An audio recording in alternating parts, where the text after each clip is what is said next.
Welcome, everyone, and thank you for joining us today. My name is Josh Boone, and I'm the Executive Director of Veloz. Today's summit series, titled Charging Our Way Forward to the 2035 Goal, is in direct alignment with Veloz's vision. Our vision aims to build today a world with zero tailpipe emissions in the transportation sector. Veloz does this through our education awareness programs, our consumer shopping tools, our quarterly sales dashboard, industry webinars, our consumer shopping at electricforall.org, our communication channels, summits like this one, strategic partnerships, and our many other programs. All of the programs encourage an electric for all reality faster. Today's agenda is packed with 25 plus Veloz member speakers, and we have intentionally designed a fast-paced format to get at the heart of the issues around ZEV infrastructure and identify solutions. ZEV infrastructure is one of the last biggest barriers. In fact, a recent California Energy Commission analysis determined California alone needs about 1.2 million chargers by 2030 to meet our statewide goals. That's about a 15x increase over the numbers we have today. So there's a lot of work to do. It takes all of us here working and asking the hard questions, the direct questions that will help us advance our electric for all movement towards those 2035 EV goals. So thank you for joining us. As we start the summit this morning, I have some Zoom platform tips for you. Today's summit is being recorded and will be available after the event. All attendees will automatically be placed into listen-only mode. So we invite you to grab a coffee or a tea and lean into the conversation. Our speakers are Veloz members and are live with us today. Each session will be started by a 5-minute overview presentation on the session topic. That will then be followed by a roundtable panel discussion. During the summit, follow Veloz on Twitter and share key points or issues before the event or during our breaks, and tag our Twitter handle, which is @Let'sVeloz, and use hashtag ED2035Goal. As mentioned, this is an exciting new fast-paced format for our members. And this event, we invite you to fill out the survey at the end. At the end of the day, we hope you will walk away with some action items and some new connections. So let's just jump right in. It is my honor to welcome David Hochschild and applaud all of his superhero clean energy and transportation work. David is the chair of Veloz's Public Policy Advisory Board and the chair of the California Energy Commission. Welcome, David. Well, thank you so much, Josh. And let me first give a shout out to the Veloz hold music, which I think is the hippest, best curated hold music of any online conference I've been a part of. And let me thank you and your terrific team for doing the important work you're doing.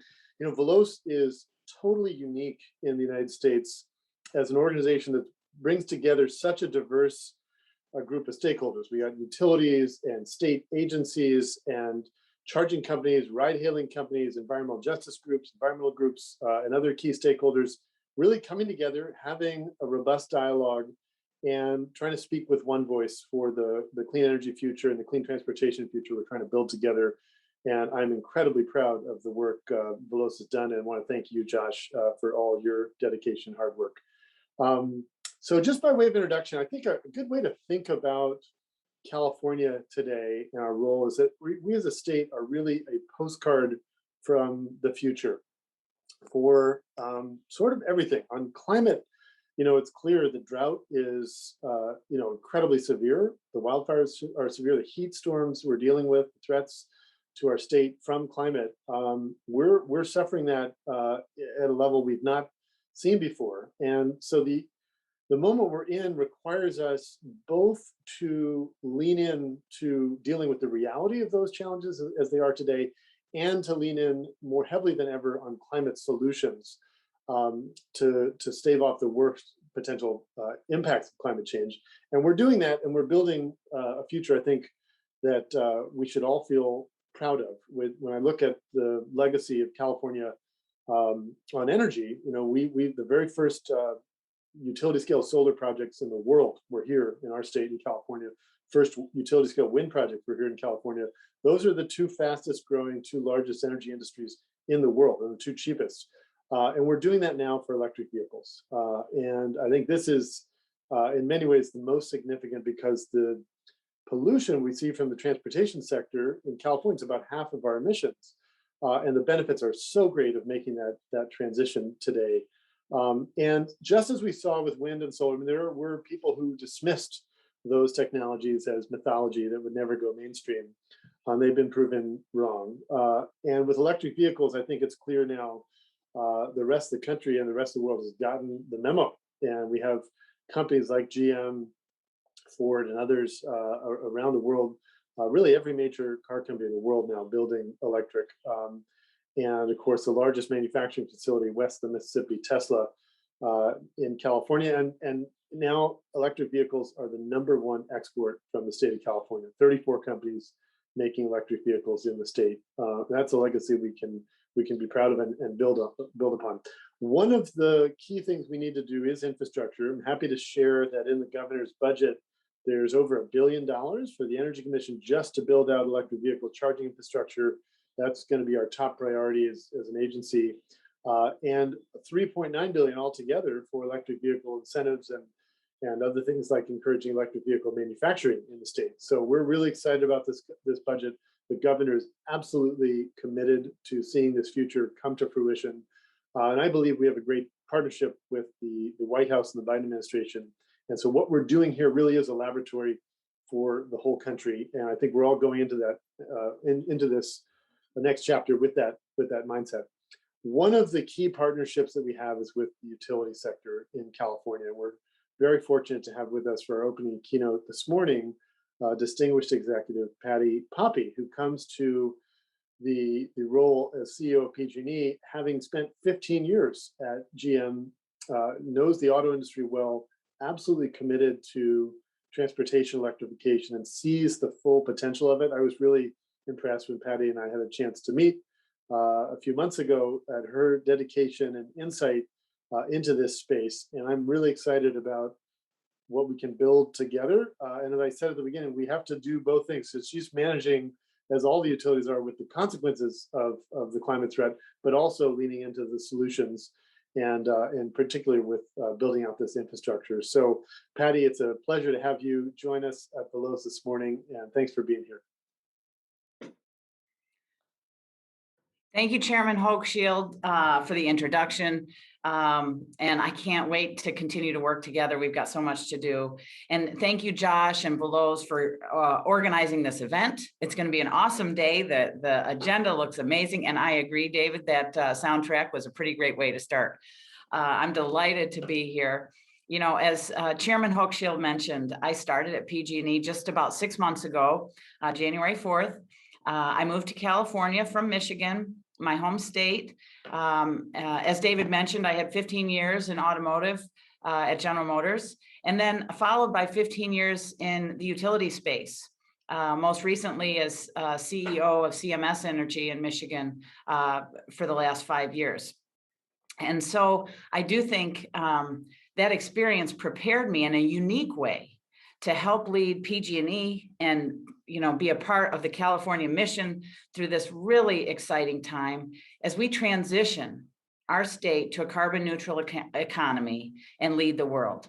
We are literally working together, all of us, everyone on this call today are working together to save the planet. And I can't think of a more noble ambition for people with our skills and passion. I did start my career in the auto industry, producing cars that ran on fossil fuels. And during that time, I admittedly was not really a believer in climate change. I hadn't done my homework. I really thought that it was an alarmist movement. I, in fact, used to have a bumper sticker that said, "I heart coal." I always wanted to stick that on my electric car because I thought it would be funny. I ran coal plants as a utility leader, but of course, that was a long time ago. And since that time, I've done a 180, and I know, and I think we all know, that climate change is actually no laughing matter. The climate experience here in California is extreme, and we can't move fast enough. And it's on all of us to make this ambition of a carbon-free economy a reality here in California. After doing my homework and becoming a real climate change believer and zealot about a decade ago, my former company became a leader in the clean energy transition. It might surprise you that a Michigan utility retired 7 of our 12 coal plants and have set dates for the remaining coal plants to be retired and add no fossil fuels. Supporting and partnering also with our automotive customers at that time to transition to electric vehicles and help accelerate the transition to electric vehicles. I've come a long way since that bumper sticker, and yet we still have a long way to go. And I could not be more excited to be here in California for this leg of this journey. So now I'm here, and our state is known as a leader in combating climate change, reducing greenhouse gas emissions, and improving air quality. On EVs alone, here in California, we're setting the pace, nearly 863,000 EVs on the road. And in PG&E's service area in Northern and Central California, we have 20% of all of the EVs in the country. We also have 74,000 charging stations all across California. All of this has taken incredible foresight, dedication, leadership, partnership. But even with all that progress, here's what's next. And this is what gets me excited. Specifically, transportation remains the single largest source of greenhouse gas emissions in California at 41%. That's huge. Almost half of all GHG emissions in our state, which means it's also a huge opportunity in our quest for a decarbonized economy. So as a reminder, here's where we're headed. New gasoline and diesel-powered passenger vehicles will no longer be sold after 2035. I know you all know this. We're aiming for 5 million zero-emission vehicles and 250,000 charging stations by 2030. All operations of medium and heavy-duty vehicles will be 100% zero emission by 2045, and we're aiming for overall carbon neutrality by 2045. Talk about leadership and vision. For us at PG&E, our teams often talk about how this has been a bit of a chicken and an egg situation. We want more EV adoption, but potential buyers are still nervous about ease of charging and range anxiety. In fact, my husband and I are out seeing all of California, and we took a drive from Lafayette, California to Mendocino in my electric vehicle. And we had to very strategically plan our route and could not reliably go everywhere we wanted. In fact, we ended up, and maybe this is just bad planning on my part, but we did end up at about 11 o'clock at night, pulling into, I think it was a Target parking lot and charging our car. We needed our last 10 miles. We were close to home, but not quite. And I will admit, when we pulled into my garage, we were at 0, which was a little nerve-wracking. So, we actually live on a hill, and I could just imagine having to push our car up the driveway or what we were going to do about that. So we have a little more work to do, everybody, but that's a big opportunity for all of us. And we can collectively make that happen. And I know many of you are dedicated to doing just that. So, but to pay for and build the EV chargers, we do need to show that people are adopting EVs. This is back kind of the chicken and the egg. It reminds me a little bit of the era of rural electrification. In that era, we built a new electric infrastructure to modernize our rural farms and build an agriculture industry to feed the world. While we built that infrastructure for all new demand, unit prices for electricity went down because there was so much more use. And I see that as our potential now. I think the chicken and the egg problem has truly turned the corner. And now, as more people convert from internal combustion engines to EVs, their household energy wallet improves. They spend less overall in energy while we are building out all of this infrastructure to serve them reliably. This is the era, the time for EV adoption that is both clean and economic. I can't think of a more exciting combination of factors. Maybe you can see while we're all in on helping to accelerate this change. So how exactly can PG&E help? And what are we doing about it? As a large utility with a service area covering 70,000 square miles, we are uniquely positioned to support California's transition to EVs. At our core, we're an infrastructure company, and I like to think a service company to our friends, our families, and our neighbors. We are helping to build the EV charging infrastructure, as are many of you, and at the same time, perhaps more importantly, providing the clean energy powering those vehicles, which at 85% GHG in some of the cleanest energy in the country, my old bumper sticker would actually not make sense here in California, and that makes me really happy. We are also supporting customers' EV adoption in many other ways. For example, we're helping to educate our customers and reduce the total cost of ownership for EVs. Through our electric rates, we can help our customers figure out the best time to charge so they can save money that way compared to buying gas at the pump. And I see it as a winning combination. We're supporting the state's climate goals by helping increase EV adoption. At the same time, we're continuing our clean energy progress. I see nothing but bright days ahead on this effort. And of course, while utilities are part of the equation, this has to be a collaborative effort.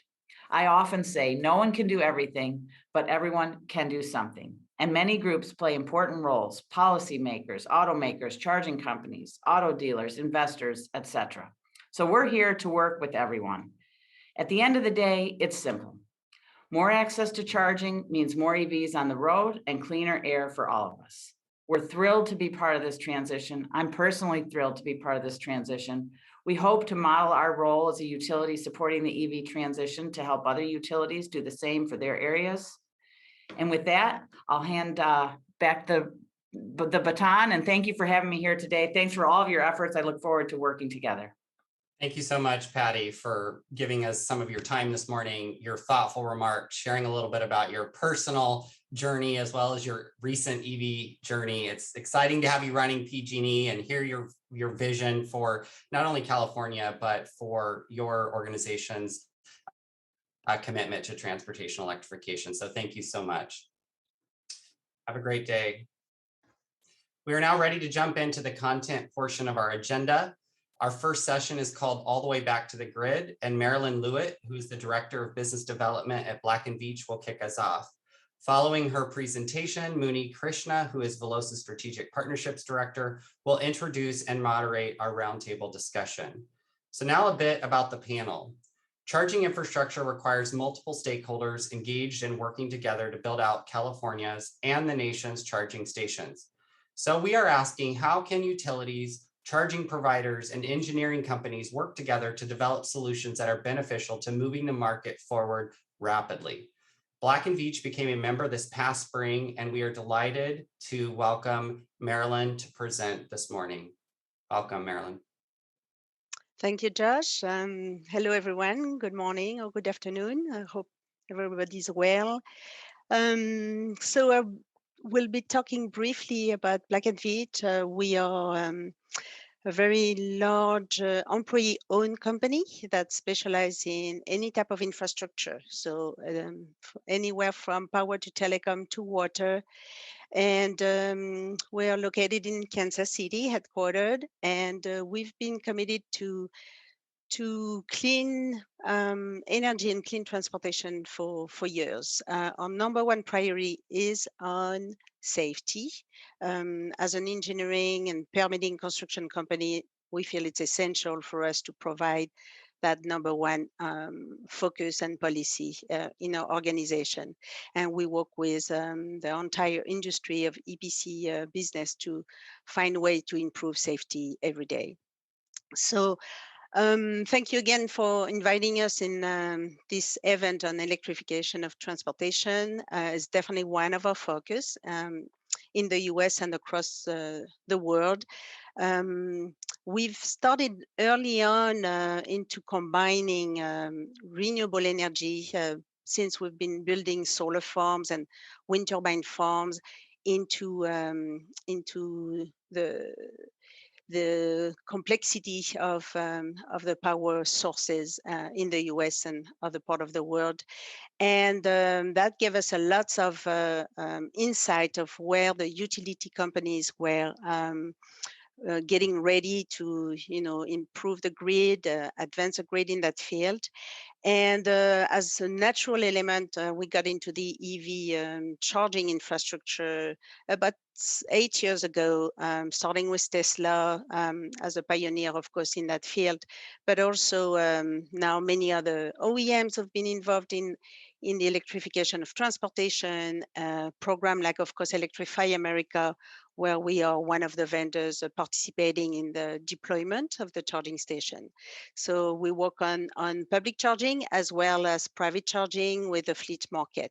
And I'll be touching on the differences between those two markets and the challenges that are facing this market with the utilities. So we're trying to improve and work together as stakeholders. So in this panel coming up after my quick introduction, we will be diving into how the utilities have a key role in developing this infrastructure. So I'll pass quickly what's important in the process of developing infrastructure to be successful is to of course, have a continuous process, but a lot of those elements that you see here in this type of services that pretty much any EPC companies would be providing is to tackle the different services in parallel. And the good example is, of course, with the utility planning and utility coordination. Those services has to be handled at the same time as we're developing engineering design and any type of other, material planning and equipment planning. And that goes to a very simple reason is that the market is very segmented, and also you need to customize every single process for the deployment of EV charging station. It's very clear that public charging has, more flexibility, more choices of location, simply because you usually have less chargers per site, and it's often a combination of level 2 charging station and DC charging station. And then as you go up into the ladder of the type of fleet, then the complexity increases, and especially how are you going to be able to bring in enough power on site. So why we highly recommend to have early discussion on with the utilities in our business. It's a simple reason that some sites are just not adequate to develop an electrification of the fleet. You might be too far from a substation. The numbers of trucks or buses that you're planning to electrify might be too great for the location you have at one specific warehouse. So and the key element of it is, of course, to be talking to the utility of that particular location and region to identify if it's even feasible. Because if it's not feasible at that time or within, let's say, the 24 months period of the planning and the deployment, then we're talking of maybe 3 years of planning before it's feasible. So we often see the case where you actually you're better off changing of location and replanning with a different type of warehouse or hub. And that applies to transit agencies as much as for the private fleet market with logistics. Workplace charging is also interesting because especially in California, we produce a great amount of renewable energy, especially solar. And the daytime charging with slow charging, since most of the employees spend many hours on location, can be done with level 2. It can help balance of the grid and use, of course, the solar energy that we have during the day. That is not always possible to store with energy storage. Sometimes we can, sometimes it's not feasible yet, or the price might be too high to use energy storage. Therefore, daytime usage makes sense. And of course, back on the fleet market, commercial fleet The one especially that operates during the daytime can charge at night. So there's also a lot of interest and advantage for utility to do planning between this daytime charging and nighttime charging, because in many cases, what we call, especially the last mile delivery, from distribution centers to your home, those vans and light to medium trucks are able to charge at night and do slow charging, so it doesn't affect the grid so much. So just to give example, I'll go quickly on this. They're a bit more technical, but one thing that's fairly simple to see is that, of course, less charger you have and less high power DC charging you have, easier it is to deploy EV infrastructure. So in the two first example here, the power required is fairly small. Therefore, we often able to use existing power or an upgrade on power with a new transformer, but those are fairly minimal upgrades. And where it gets challenging again is back on the fleet market, where you might have a high amount of DC charging or a lot of chargers. We're starting to see some logistic companies now who are looking at 40, 50 chargers, up to 100 chargers on one location. And even if they are level 2 stations, the power require, of course, a new service. So this needs to be planned way ahead of time. And I would say the main message we have at this time is to conduct this utility planning and coordination way ahead of time. We just gave here the example of the difference between public charging and fleet charging for the lead time, and this lead time has a lot to do with utility, and then permitting process can be also quite long, and you have to work with the jurisdictions. But that's what we do. That's what the EPC vendors do, and there's been a lot of good progress and lesson learned from the last couple of years to achieve the result we want to achieve in California, but in the rest of the US. And then if you're interested, we have a lot of documents that I have on the slide here that support some, background information of the step to follow when you look into electrification of your fleet, especially. So with that, let Josh and Mooney taking it back. Thank you very much. Thank you so much, Marilyn. What a fantastic presentation. And thanks again to Black and Veatch for becoming a new member this year of Veloz. Welcome. Thank you.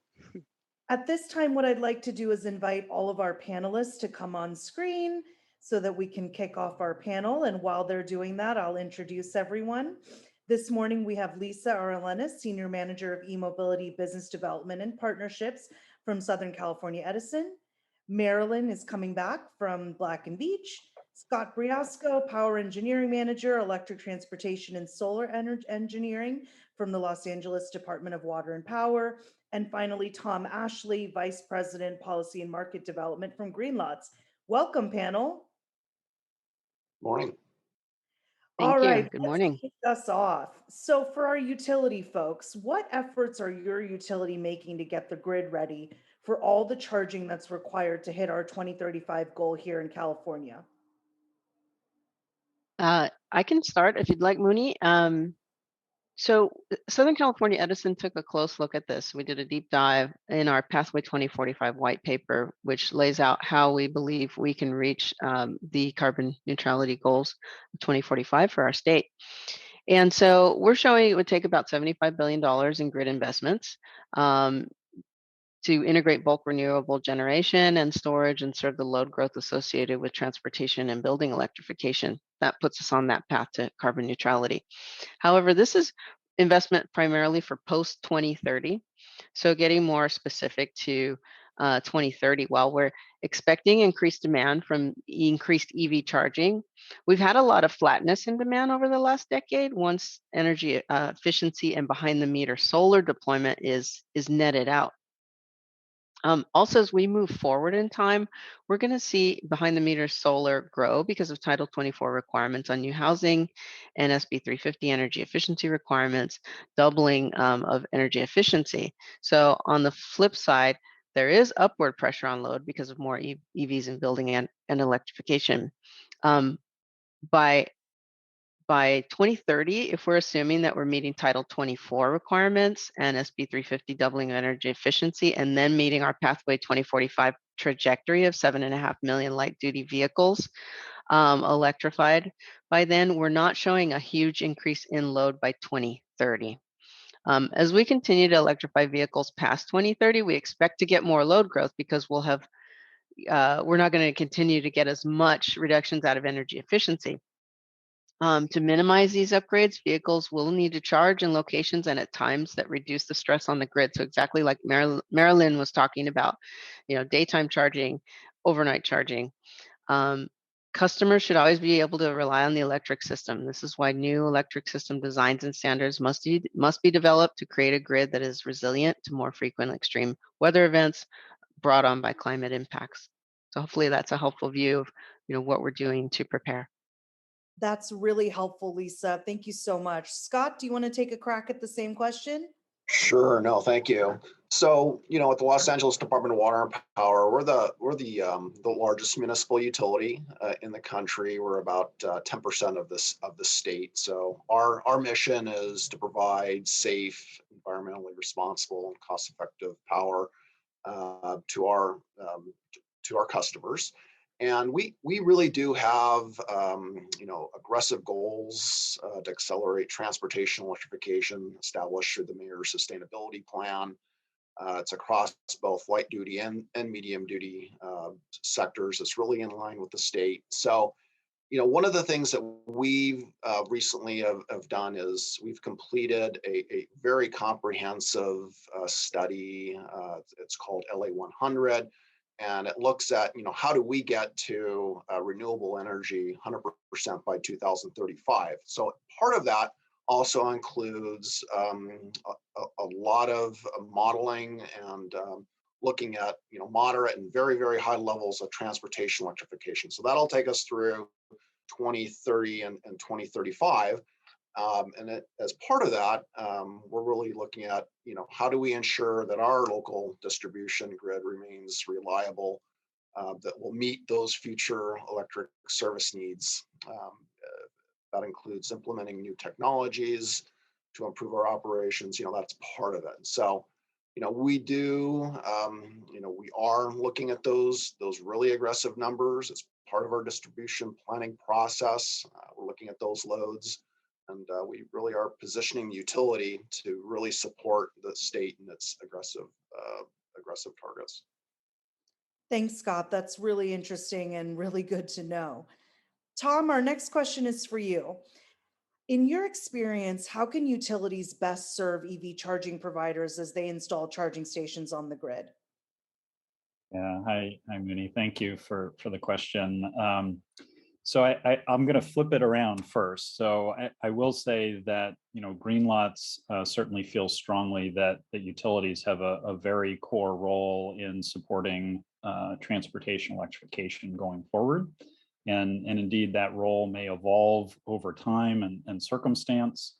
But certainly at this stage of the market, including here in California, Greenlots still sees a strong need for utilities to be directly involved in the deployment of charging infrastructure, including in some cases potentially owning and operating that charging infrastructure. And obviously there are many market participants, including Greenlots, who are very happy to provide related services.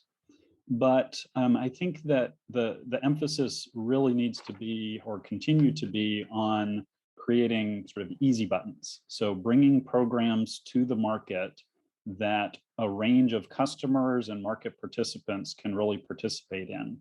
And so it's certainly the utilities represented here today have a long history of doing that. But I think we'll continue to need to see that. And especially in a place like California here and Southern California, as Scott mentioned, because the goals that are articulated either in state law or in various partnerships are really requiring an all hands on deck approach. So that being said, I do also want to share that utilities are, I think, increasingly seeing the volume of interest in deploying transportation electrification infrastructure.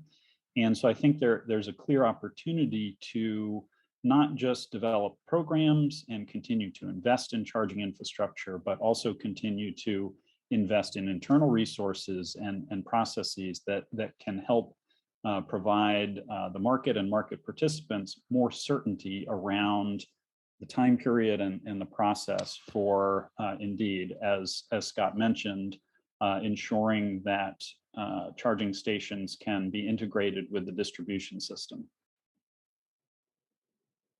Great. Thanks so much, Tom. That was an extremely thorough answer, and we really appreciate it. Back to our utility providers. So we know that you help charging providers get charging stations onto your grid, but now we're interested in learning what your plans are. So starting with Lisa, what plans does your utility have to proliferate EV charging on your grid? Yeah, I'm really excited to talk about this topic, Muni. Just yesterday, July 12th, we launched an approximately $430 million EV charging incentive program for commercial, public, and multifamily customers. Charge Ready, which expands our successful Charge Ready pilot program, will be California's largest investor-owned utility light EV charging program. Charge Ready will add an additional 38,000 approximately charge ports in our service area, making it even easier to drive electric. Our program assists business and property owners with deploying the infrastructure and equipment necessary to support EV charging stations at their multifamily buildings, public sector locations, or business locations.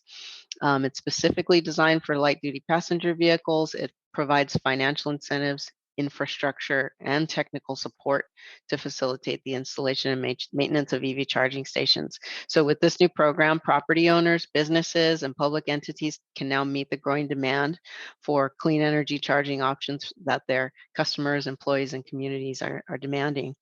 A couple of program highlights. We've got multiple program offerings for commercial and multifamily properties. We have rebates to help offset the price for the purchase and installation of qualified EV charging stations. This program offers low or no cost infrastructure to support the charging equipment.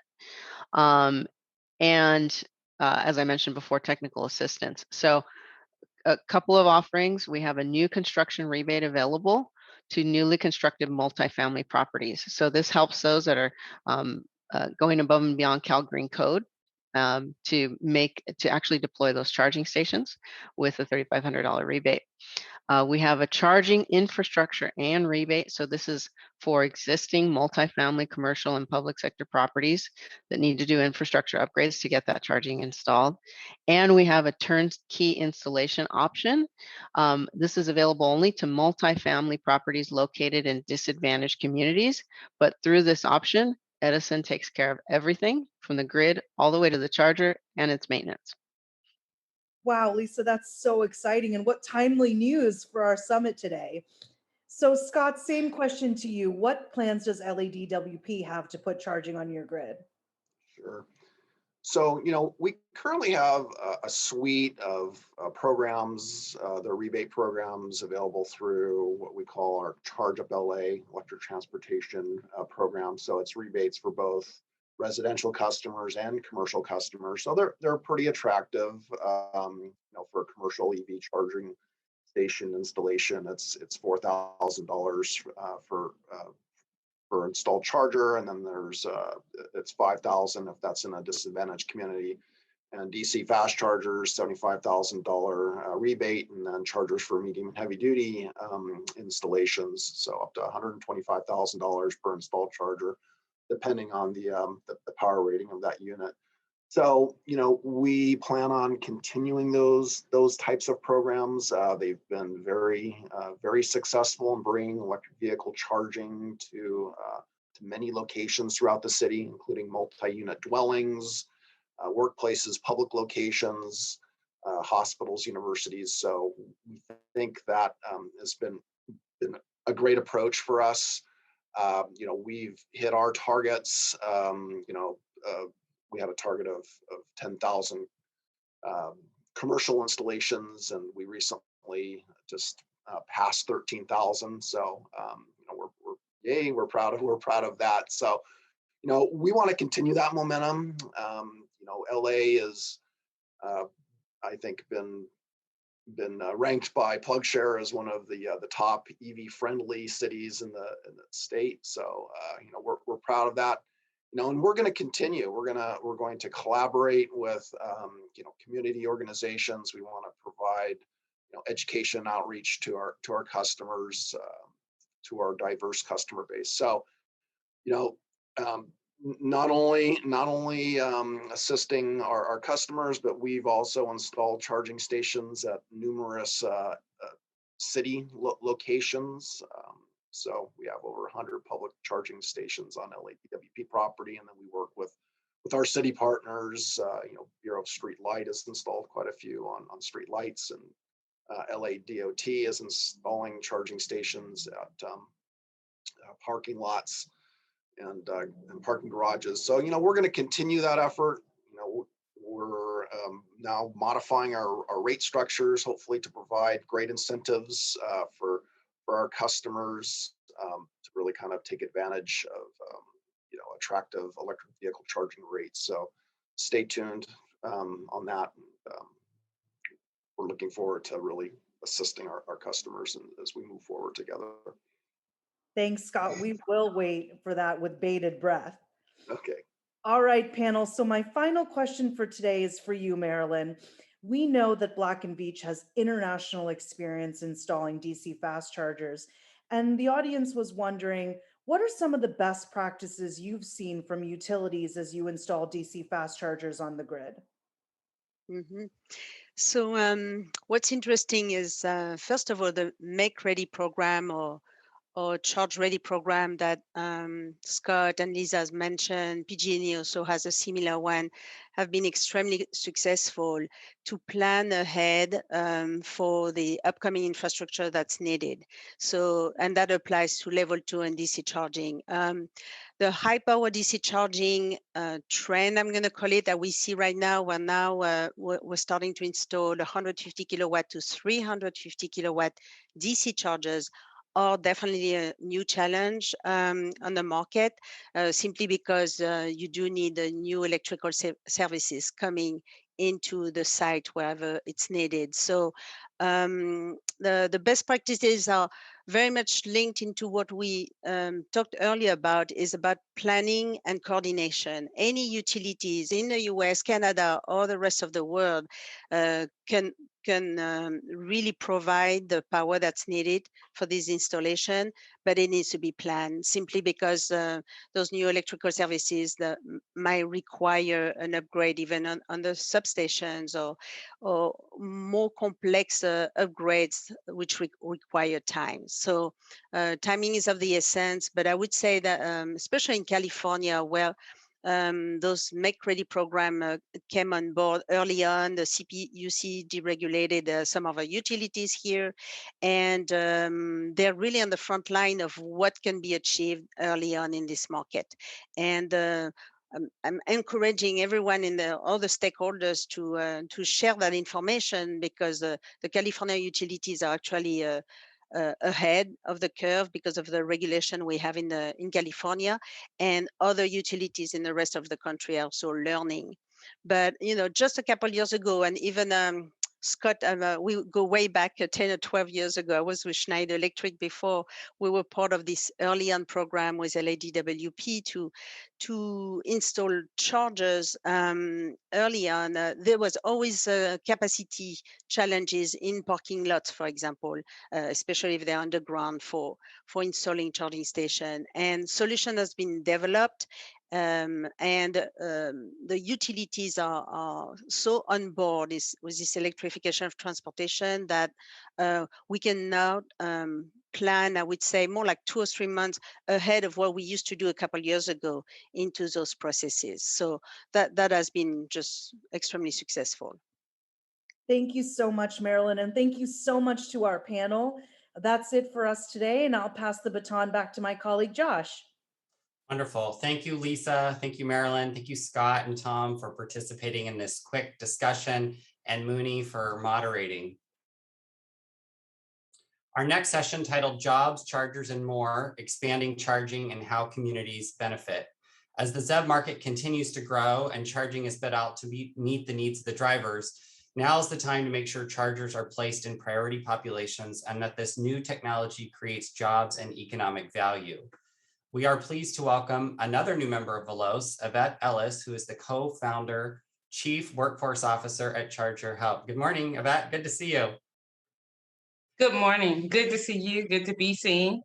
Yeah, likewise. Her new company knows full well the needs to create jobs, keep the chargers fixed and running properly, and how to develop today's new workforce and make that happen. Following Yvette's presentation, Nancy Sutley, a member of Veloz's board of directors and who is the Chief Sustainability Officer at LADWP, will moderate the roundtable discussion. So we're really happy to have you, Yvette, and Thank you. Take away the virtual stage with your presentation. Great, wonderful. Okay, let me share a little bit about Charger Help, who I am, and then I'll get into the meat of what I want to talk to you about. Charger Help, we are getting people and EV charging stations back to work. So here's a little bit about my co-founder and I, Camille. We met at the Los Angeles Clean Tech Incubator, both still doing what we love. Camille had a grand idea to start Charger Help. She believed that not only was there a hole in the market, but there was an opportunity to create a workforce, which is near and dear to our heart, not just to fix EV charging stations, because that's what we do. We're on-demand EV charging station repair and maintenance company. And we have created technology to be able to dispatch our techs out with the work order and all the pertinent information about the asset to be able to fix the machine. 80% of the time when a charging station is down, it's software and not hardware. So we're definitely not electricians. However, troubleshooting the software is really what we're masters at, and that's what we do. So a little bit about Camille. She worked at an EV network provider and really has a deep and thorough background in how the EV network working works. I come from workforce development, worked for the Department of Labor's Job Corps system for the last 10 years, so definitely understand the complexity of creating a workforce around industry period, but a new industry, our rising industry as well. A little bit about us. We help the electric transportation industry thrive by setting the standard for high EV quality station maintenance. And as we know, lots of money is being poured into our communities for this EV infrastructure, and we have to be very, very careful that we're not only thinking about installation, but the maintenance and the repair. It was great to hear some of the speakers earlier talk about the maintenance of the machine, because to put all these charging stations in the ground and we have not thought about how to keep them online, we have to do this to remove range anxiety from our EV drivers. So it's not just having them visually there, but them being up and running is extremely important. And that's what we're here to do. It's not the most exciting part of the EV infrastructure. However, it's very important. So what do we do? Real-time dispatch requests, deploy in one day, and we can fix within 1 or 2 days. Our customers are the network providers. So of course, it's really important that we understand their services, we understand their asset, and we're able to go out and fix it. All of our, I'm sorry, there we go. Those are some of our clients, and this is some of the services that we do. Okay, now I can get to the nitty gritty of what I really want to talk to you all about now that you know all about Charger Help. What we really are passionate about at Charger Help is A, fixing the charging machines, but B, workforce development. Charger Help was born out of the idea that we can create equitable wages, equitable paying jobs for people. We know that our world and transportation as we know it is at a place that is literally shifting the way we live. And what we want to make sure is that underrepresented communities, that could be racially made up, that could be gender, that could be anything, but that underrepresented communities have an opportunity to be a part of the shift. So that is why we hire locally. So we're in 8 states. We're in California, we're in Colorado, we're in Oregon, Washington, Arizona, Texas, Florida, and New York. And what we did was we removed barriers, we recruited folks from those areas. So we hire locally. And it's a win-win. The biggest thing that we're really excited about is we work directly with workforce development centers, okay, which is a little new in the tech space, but we believe, and me with being passionate about workforce development, I believe we have an opportunity to really create equitable jobs in all of our different companies. Charter Help is leading the way with that by hiring locally. We employ our employees as a full-time employee. They are not contractors. We start off at an equitable wage of $30 an hour, full-time benefits, and also they get stock in our company. We are really about not only having a absolutely awesome product and service that we present to our industry, but also finding equitable ways to do business, better ways to do business. So with that, I just want to really encourage us to pay attention to the legislation that is going on in our cities and in our states to make sure that we are leaving space for job growth, for workforce development to actually happen, for us to solve some of the problems that we've been talking about the last year or two around equity, diversity, and inclusion. It's really important that we read the fine print. One way we can do that is separating installation from maintenance and repair. Because maintenance and repair is 80% of the time when a charging station is down, it's a software issue. We have an opportunity to create a sub workforce, pay people equity, get people back to work. So it's really important to all my folks that's working on policy that we really, really look at pulling apart maintenance and repair from installation. We don't necessarily have to be an electric contractor to do everything as far as operation and maintenance of a machine. So otherwise, we have the risk. We really, really, truly run the risk of leaving folks out of the shift.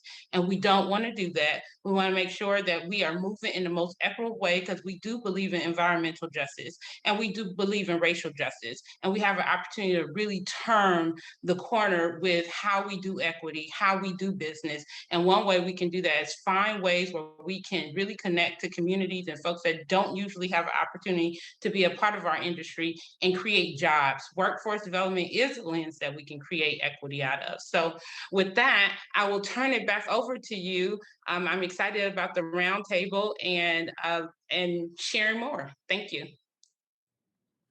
Well, thank you so much, Yvette, and thank you all for joining us. I'm Nancy Sutley, and the Chief Sustainability Officer at LA Department of Water and Power, and I'm glad to be joined by this great panel to talk about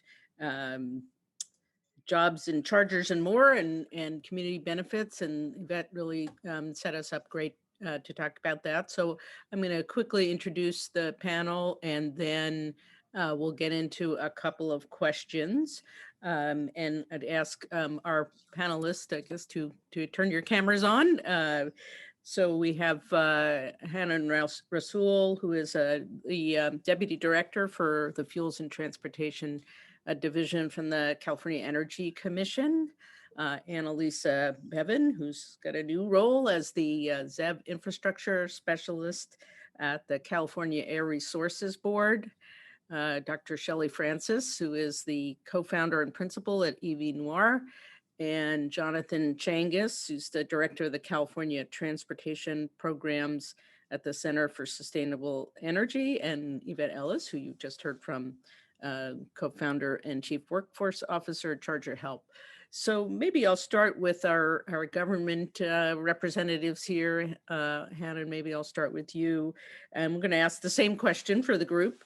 From where you sit, what are the most important actions that are needed to meet California's 1.2 million charger goal? And what is necessary to ensure that we prioritize equity and jobs in meeting that goal? So we'll go around, but let me start with you, Hanan.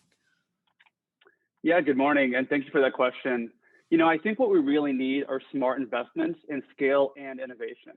So we need to close the near-term gaps with one-time investments, and then also create sustained, reliable funding over a period of time. And so this is where I think the governor's budget in the state was really smart about it, where they proposed one-time funding from the general fund, which was actually signed yesterday. So really exciting news over there. And then also an extension of AB 8 and the important programs that would extend as well. So I really do think those smart investments are what we need to transform the industry. And if you think about it, the benefits are pretty expansive. This is for public health, and it also creates jobs in manufacturing within the state. For our programs, the Clean Transportation Program, for every $1 that we invest, another $1.30 is invested by the private market. The other things I think we need to be doing beyond just these direct investments is reduce soft costs, such as permitting and interconnection as well. Thank you. Annalisa, how about from the perspective of CARB? Sure. Well, I think that keeping in mind customer expectations around convenience, affordability, and speed, fast charging when it's needed. And this means locating stations where folks have time to charge, that it's competitive or cheaper than gasoline. Level 1 charging when that works, but level 2 or DC fast charging when you have less time and need convenience of a faster charge. I think that DCFCs should be convenient to use, walking distance from multifamily units or workplaces if they're expected to be relied upon as a primary consumer charging solution. And remembering that not all infrastructure is electric. With passenger cars and light trucks, hydrogen fuel is also going to play a role. And especially for those who have operational needs that are consistent with today's fossil fueled vehicles, fast recharging and extra long range, and ensuring that infrastructure for transit and medium duty and heavy duty vehicles is also considered. I want to imagine the transformative impact of zero emission freight traffic and local transit to a community that has for decades been engulfed by fossil fuel trucks and buses. Thank you. Shelley, how about from the perspective of EV Noir and the work that you are doing? Sure, thank you for that question. So I'd like to make 3 points about this. So first, I have to start the conversation from a public health lens, given my background. So currently, we know that 41% of the greenhouse gas emissions in California come from transportation. So automatically that lends to the communities that can benefit the most from electrification are BIPOC communities, rural communities, as well as low-income communities, because they're impacted worse and first by transportation emissions. So we use a data-driven approach in practices to lead the discussions around e-mobility best practice, as well as e-mobility diversity, equity, and inclusion, particularly as it pertains to charging infrastructure deployment. And our understanding of this approach is really to engage with those key stakeholders. So understand the social and environmental context of communities. So in order to prioritize charging infrastructure rollout and think about equity being at the center of that conversation, you really have to understand the perspective of the community and the partners that lay in that space. We've been leading studies like this across the country for everyone from utilities to transit authorities to municipalities. And then my third point, most importantly in this conversation, is that you really have to use the data that you're building to inform where charging infrastructure is deployed. We have an issue or challenge before us where there are charging deserts, so there are gaps. And so charging deserts are places where they're limited to no charging infrastructure, which is a commonality that we see in BIPOC communities. So if we're going to be able to accelerate electrification, we really need to make sure that we're intentional. So investments are readily needed to really help build that out. So yesterday, when you saw SCE announce their second round of funding for the charging infrastructure deployment, it's really critical that we continue to deploy charging infrastructure in places like multifamily residences, townhomes, places where they may not have access to charging infrastructure. So that's going to be a critical piece of this conversation. Great, thank you. And we'll get into a little more of this in a minute. And let me turn to Jonathan and talk a little bit about what the Center for Sustainable Energy is doing and how incentives can help move this along. Jonathan?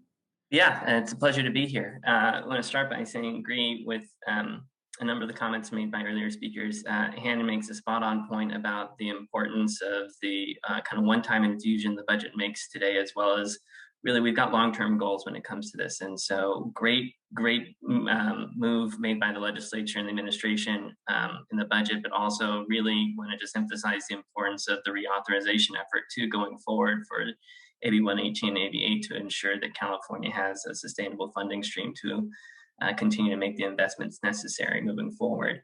In addition, I'd add that we have a lot of programs going on between the utilities and under the CPUC guidance.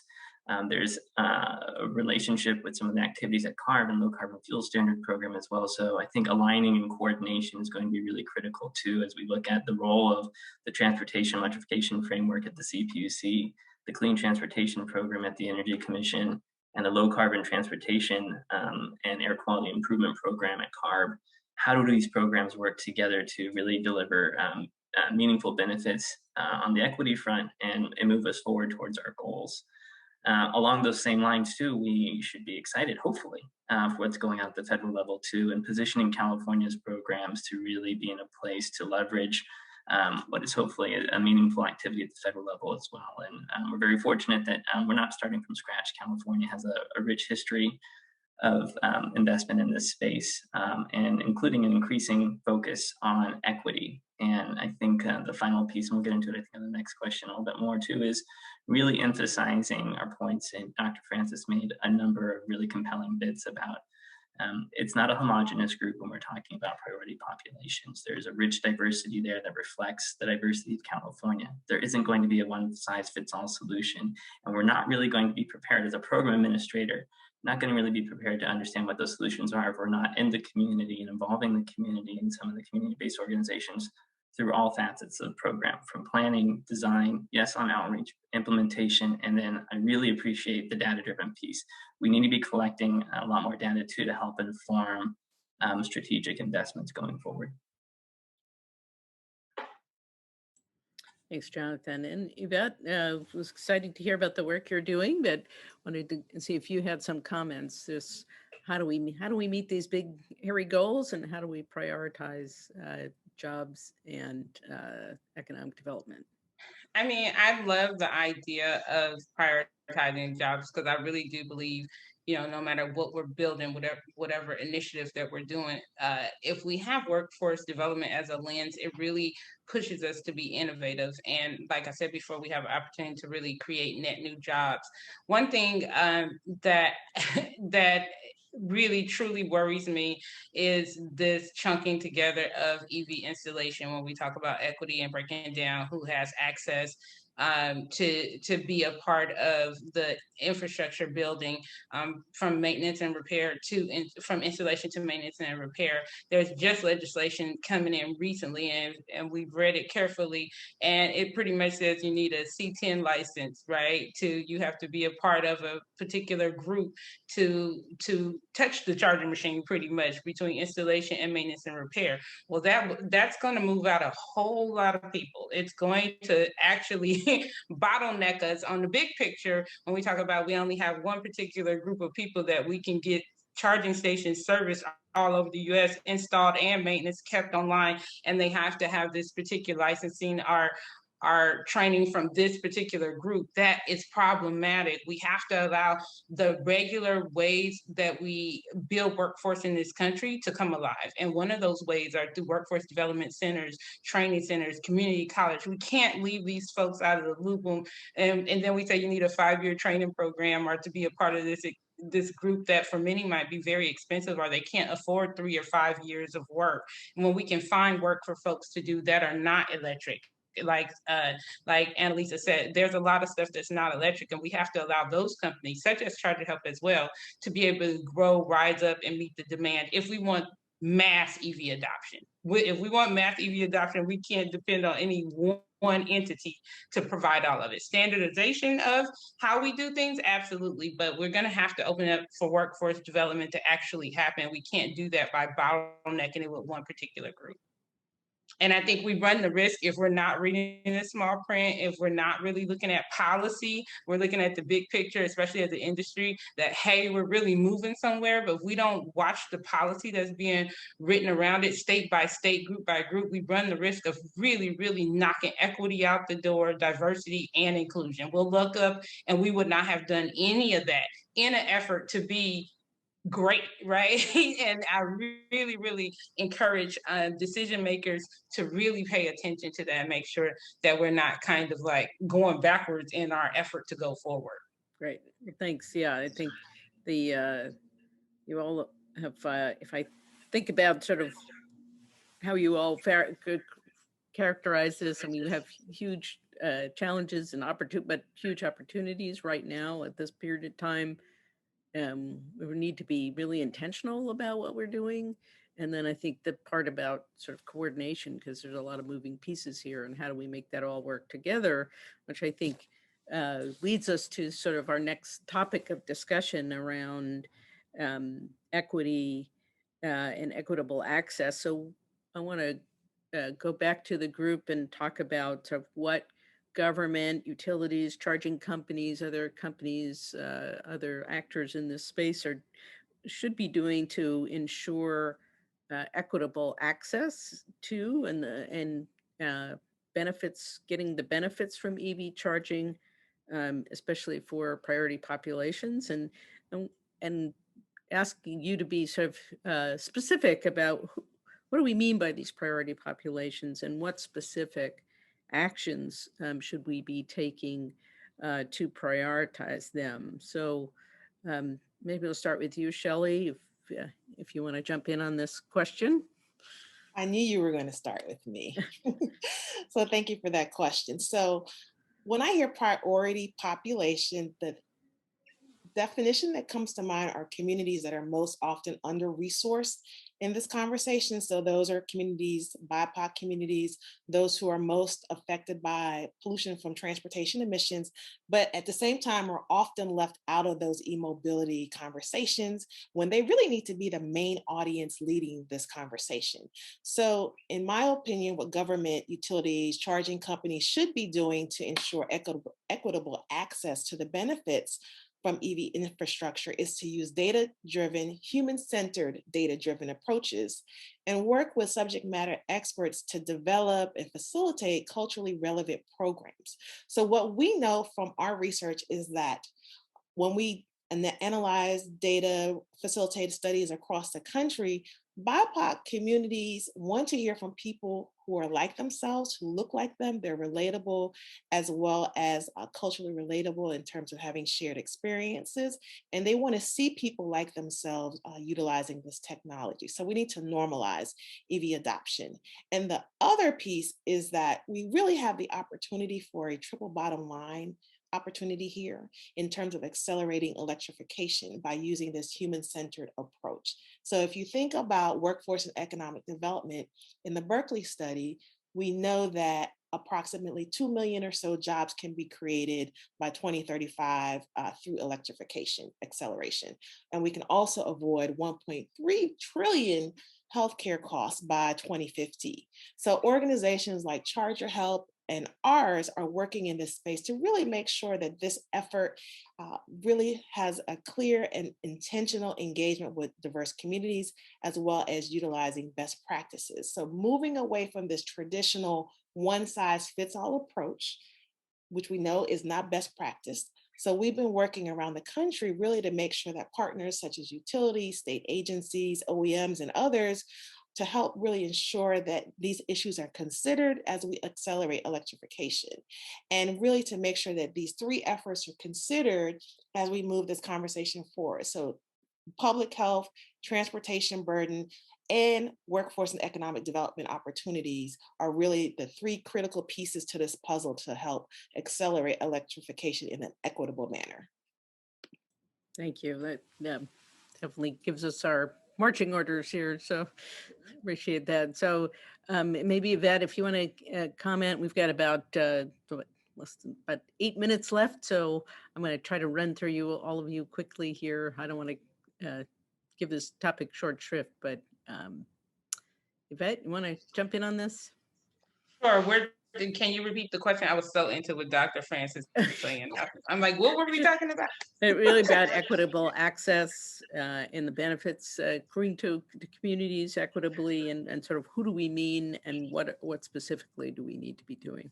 Yeah, I'm on the workforce development soapbox. I think it's not just bringing charging stations and cars into, I can say, our communities. It's really bringing access to the whole kit and caboodle, right? The jobs, the training, to be a part of the industry and not just be on the receiving end of whatever this industry. And if you see it that way, you can see where the dangerous grounds are, right? This industry comes, we put things in their neighborhood. Even the language around it is very dated and scary, right?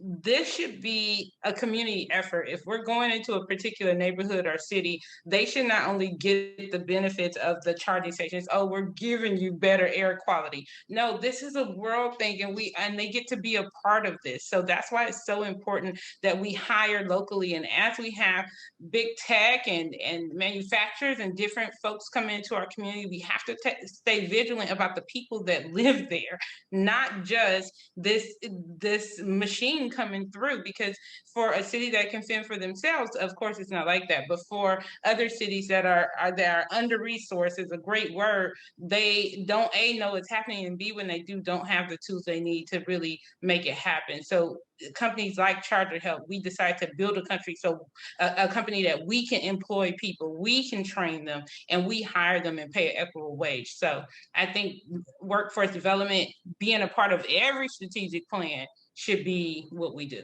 Great, thank you. Jonathan, you guys are helping people spend money. Yeah. What should we be doing? I would just, I think tangible next steps should be just to listen to a lot of the great direction that Dr. Francis has shared with us today. A lot of agreement there. The triple bottom line, the use of data, I think is key. When it comes to involving community-based organizations, I think we need to view that as a long-term commitment as much as the funding and the relationship building we're going to need to do, because it does take folks from the community. It does take representation. It is important. Message and messenger do matter, and we've seen that time and again, which is part of the reason we rely heavily on over 28 community-based organizations to help us administer programs and do outreach and program design and implementation in priority populations across the state. And we can tell you that it doesn't happen overnight. It takes some time to build those relationships with the CBOs, and then have those CBOs be able to speak about the programs and really help you identify at the local level, what are the specific charging needs on a community by community basis? What are the specific barriers that you have to overcome to provide that access? It's not going to be the same answer. There are going to be significant differences in how you approach it, even if it's the same solution, language, cultural, a lot of different barriers that need to be addressed. And there's no one better than the actual voices of the community to help the state and others understand how to design and implement those programs. Thanks, Jonathan. So let me round this out, and I know this is important to the state agencies in the state of California. So maybe Annalisa, if you want to comment, and then we'll finish up with Hannon. Sure, I can echo a lot of what we've been hearing. I think listening and building awareness are two key activities. California's Climate Investments Program funds the Sustainable Transportation Equity Project, STEP, which provides money to communities to develop their own solutions to accessing clean transportation. And I think what we're doing with building that program is providing growth in being aware of what opportunities may be available, really focusing on a localized solution for communities, really listening to what those communities want to create in terms of clean transportation options, and really designing a solution that works best for them. It might not be replacing personal cars with zero emission cars. It might be improving the efficiency and efficacy of transit, or doing car share programs, or even improving walkability and bikeability in a community. So listening and raising awareness. On the awareness side too, an informed consumer is an empowered consumer. So I've been hearing more concern about how billing will happen in multifamily units, for example, if charging companies come in and put in boxes, or if landlords come up with their own solution for how to bill for that electricity. So empowering residents to understand what's fair and equitable in terms of electricity rates and what their options are for charging around their community will create a more balanced approach to providing electricity for transportation. Thanks. And before we get the hook, don't want to miss giving you the last word, Hannon. Yeah, I'll be quick. I know we're short on time. Yvette, I would love to connect with you after this. The California Energy Commission and our Clean Transportation Program is focused on a lot of things, including workforce development. So I'd love to connect with you and learn a bit more.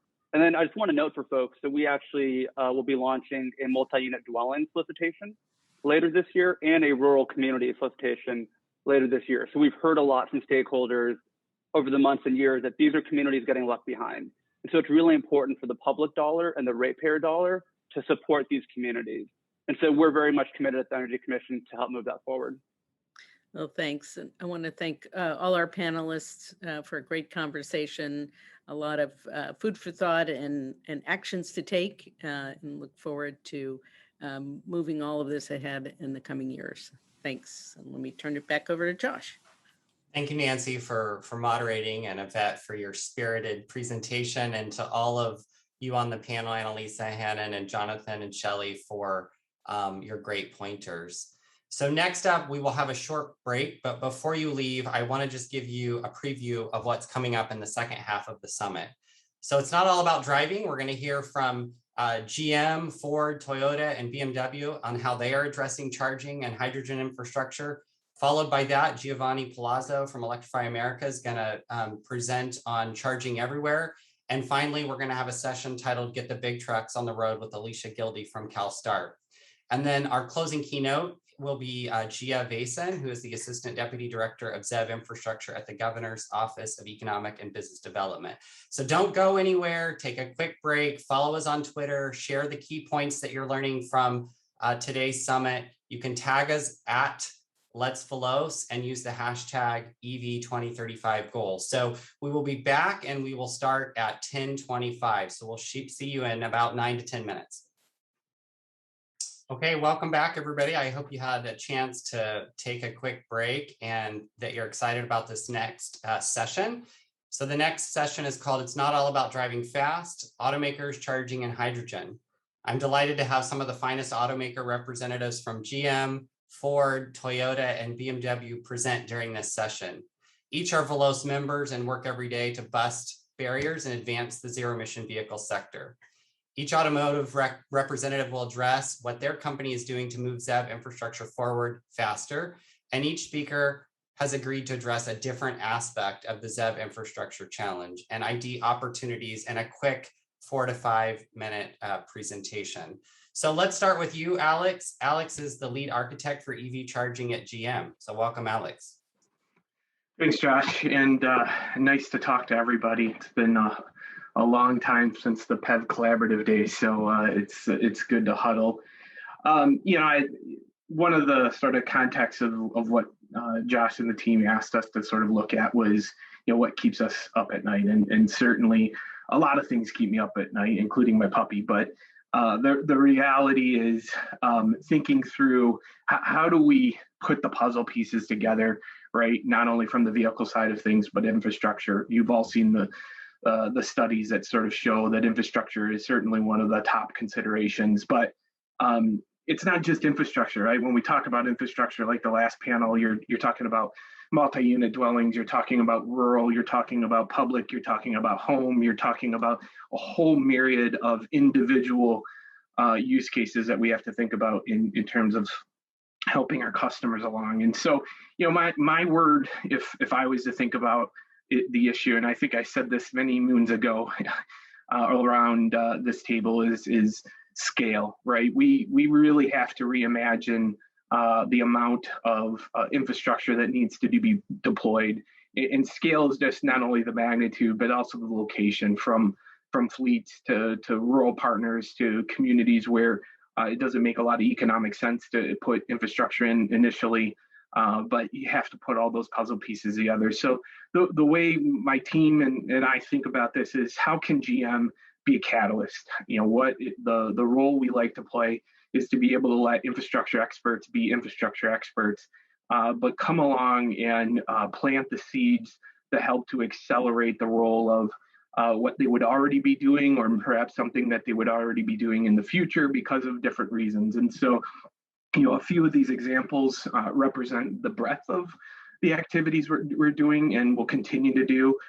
Stay tuned. There might be an announcement this week also, just to really think about new ways of reimagining our role. So, obviously last year we made an announcement to work with a great partner in EVgo to go accelerate the installation of 2,700 plus charging stations in about 40 MSAs throughout the country, including getting them in highly visible places that people are already spending time in.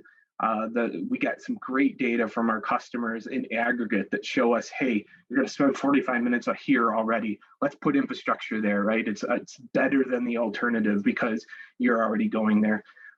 Earlier this year, I think we did something pretty unique and really important. We know a lot of the folks who are sitting on the outside looking in to electrification, they do have concerns about home charging. Those of us who know home charging know it's super convenient, super easy for once you get the car. But there are a lot of people sitting on that sideline. So to get them off that sideline with the Bolt EV and the Bolt EUV launch, what we've done is we're offering essentially the installation of the circuit to be able to plug in a 240 volt charger that comes with the vehicle these days. So again, make it really easy for folks. They don't have to worry about the electrician. We got it handled. All you got to do there is be home and available to get it installed. And then another thing that I think is unique about us is we actually enter into one-on-one direct relationships with all of our partners. So that chart there in the upper right really describes our relationship directly with everybody from the Blinks of the world to the SemaConnects of the world. Our notion is, how do we create those relationships directly so we can manage that customer experience moving forward. And speaking of customer experience, a few months ago, we also announced, which I thought was a really neat way of characterizing sort of our commitment, not just at the vehicle level, but broadly to the charging level, and making sure that charging experience for our customers, whether it's the network availability, whether it's products as services, whether it's integrating with your app, to put all of those pieces together under one umbrella called Ultium Charge 360. So the notion there is how do we really build this comprehensive experience for customers so they don't have to worry? And we were putting the puzzle pieces in place to go grow the scale. So appreciate the opportunity today to catch up with folks. Really important puzzle pieces here on infrastructure, and look forward to what my other fellow OEMs have to say as well. Yeah, Alex, thanks so much. And delighted to hear about your turnkey solution for folks that can charge at home. I'll just quickly note that Veloz recently launched a home charging advisor. So if you go on electricforall.org, click on the home charging advisor link, you can look, at least for the California audience, for all the UL listed home chargers that are available. That's the level 2 chargers. And then as we bring on more administrators, you're going to be able to actually apply for level 2 home charging incentives through our electricforall.org website. So watch that space as we continue to mature that resource. So next we have Matt Stover, who is the Director of Charging Services at Ford. Welcome, Matt. Thank you, Josh, and thanks to everyone for joining us this afternoon. So that was a great overview. I wanted to talk about a couple things. First, Ford's plans as we've thought through our strategy related to electrified vehicles. We introduced our new plan a few years back, and when we made that announcement, we announced a $20 billion investment into EVs. Over the course of the last few years, that investment has grown by 50% plus, and we're over $30 billion through 2025, with an expectation that we'll have about 40% of our fleet electrified by 2030. That strategy really was built on 4 foundational pillars. Number one, We needed to play to our strengths from a brand standpoint because we wanted to leverage the brand capability and brand attributes that we'd already developed and delivered with some of our most strong and iconic vehicles. Number two, we realized that scale and technology is, very, very important. Scale from a cost standpoint and technology from the perspective of the demands of this new customer. The last piece, and this is really what I want to talk about today, is the business case needed to be built on new business models. And that's really recognizing two different things. Number one, this customer isn't just buying a vehicle, to Alex's point before. They need to buy an ecosystem of capabilities that help support that vehicle. And number two, help leverage the capabilities of that vehicle. As we've made some recent announcements as it relates to bidirectional power, and we'll have other opportunities and announcements in the future. We see these vehicles as being more than just a mobility tool. We see them as being something that can help power our consumers' lives. Now, I mentioned this idea of the ecosystem being key to the EV experience. As was mentioned before, charging at home is just terrific for our consumers. It's one of these things that when the consumer thinks about owning an EV is a real problem at the beginning, but once they realize and the goal of installing the capability at their homes, it becomes a real convenience. There are two, necessary things that we have to bring to the consumers, though. Number one is there are consumers that just can't charge at home, and number two, there's this issue of charge and range anxiety, and customers need to have an understanding of where they can charge when they're on the go for an emergency situation or in order for them to use their vehicle as a primary vehicle and take their vehicles on long trips. And we, like General Motors, are committed to supporting our network partners in the development of public charging infrastructure. We think that those folks that play in this industry right now are best suited to play in this industry. They have the skills and capabilities. And we've deployed a network of network strategies to work with a variety of the public charging operators to create a national network so that our consumers can simply access charging and use the tools that we offer to them through either the HMI of the vehicle or through our various product apps. One of the things that the industry has worked at over the last 10 years is this idea of interoperability. And you see the fruits of that labor when we look at our charging statistics as it relates to AC charging. The charging predictability there is rather high. As we introduce new vehicles, we're going to see over from Ford and other OEMs, 100 plus EVs over the course of the next 4 years. And we see new hardware coming into the market, and we see new software releases coming into the market. And one of the things that we would like to do, we'll be announcing an initiative here over the course of the back half of this year, is working with our network partners and hardware providers to create a more robust ecosystem of interoperability. We think that we're all in this together.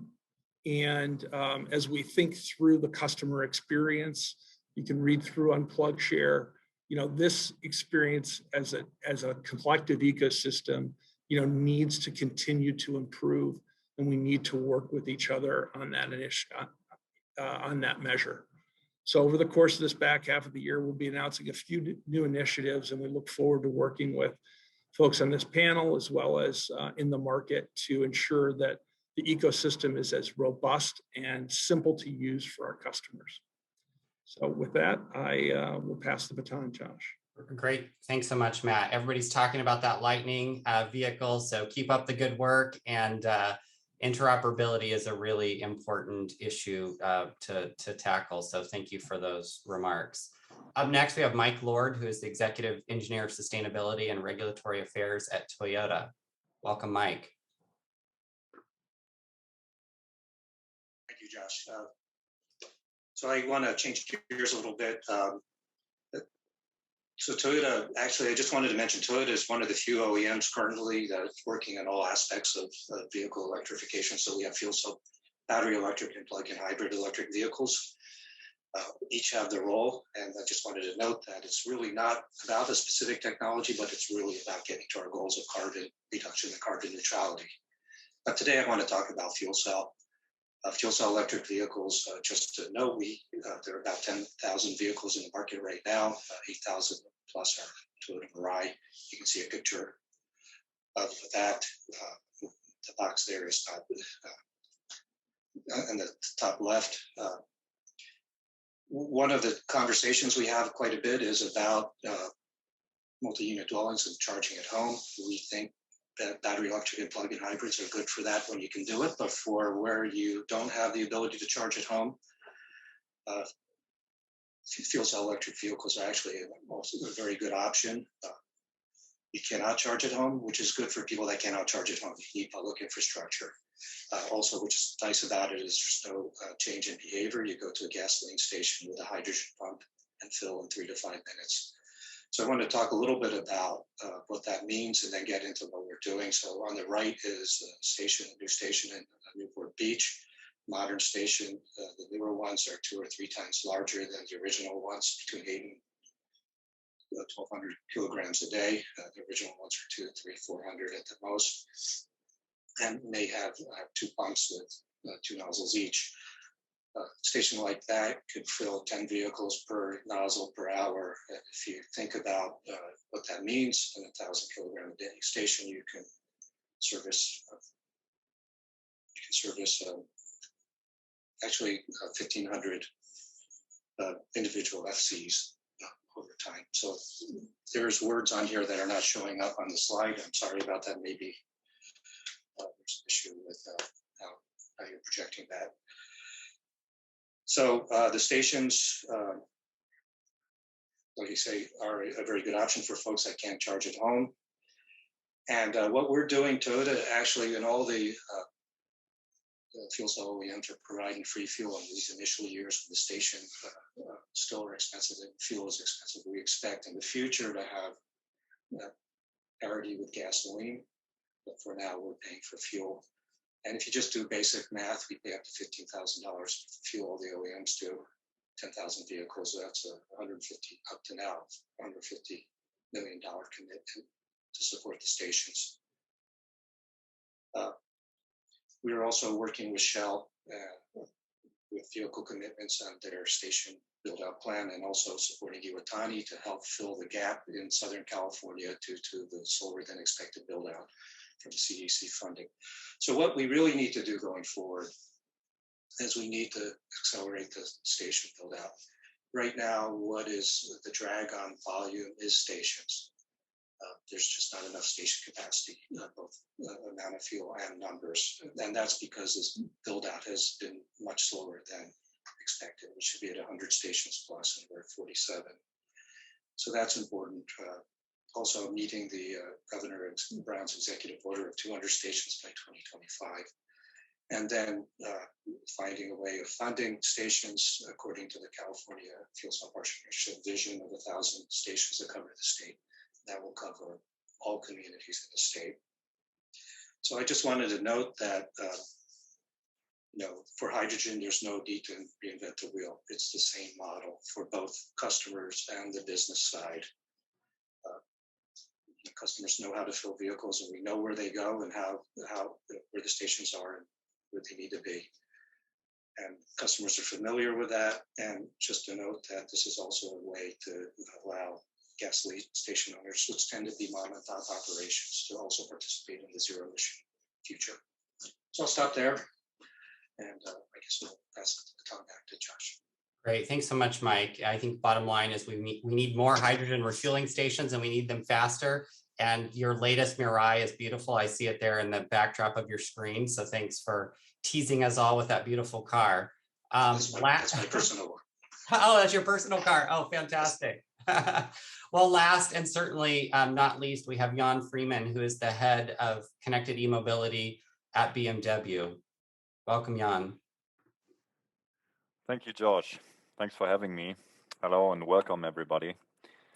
Yeah, I go again back into the direction, a little bit more into Matthew's direction, back to our electric battery vehicles.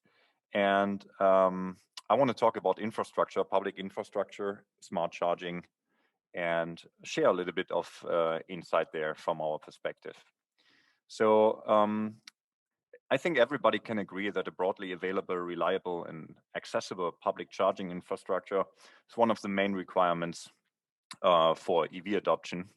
And that's also why, for example, we at BMW over the last years have put out together with partners or deployed charging infrastructure in different markets to reduce actually range anxiety and increase the convenience for our EV customers.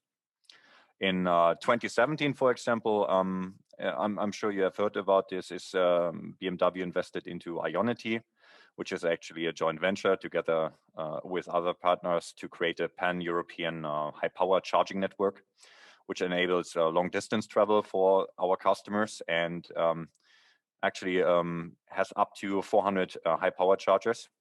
And there's also the possibility, of course, to further expand it. In 2019, we completed here in the US actually a project with the National Park Foundation, where we deployed AC and DC chargers in different national parks so that Americans can enjoy actually the national parks and get a little bit on charge of charging on the side.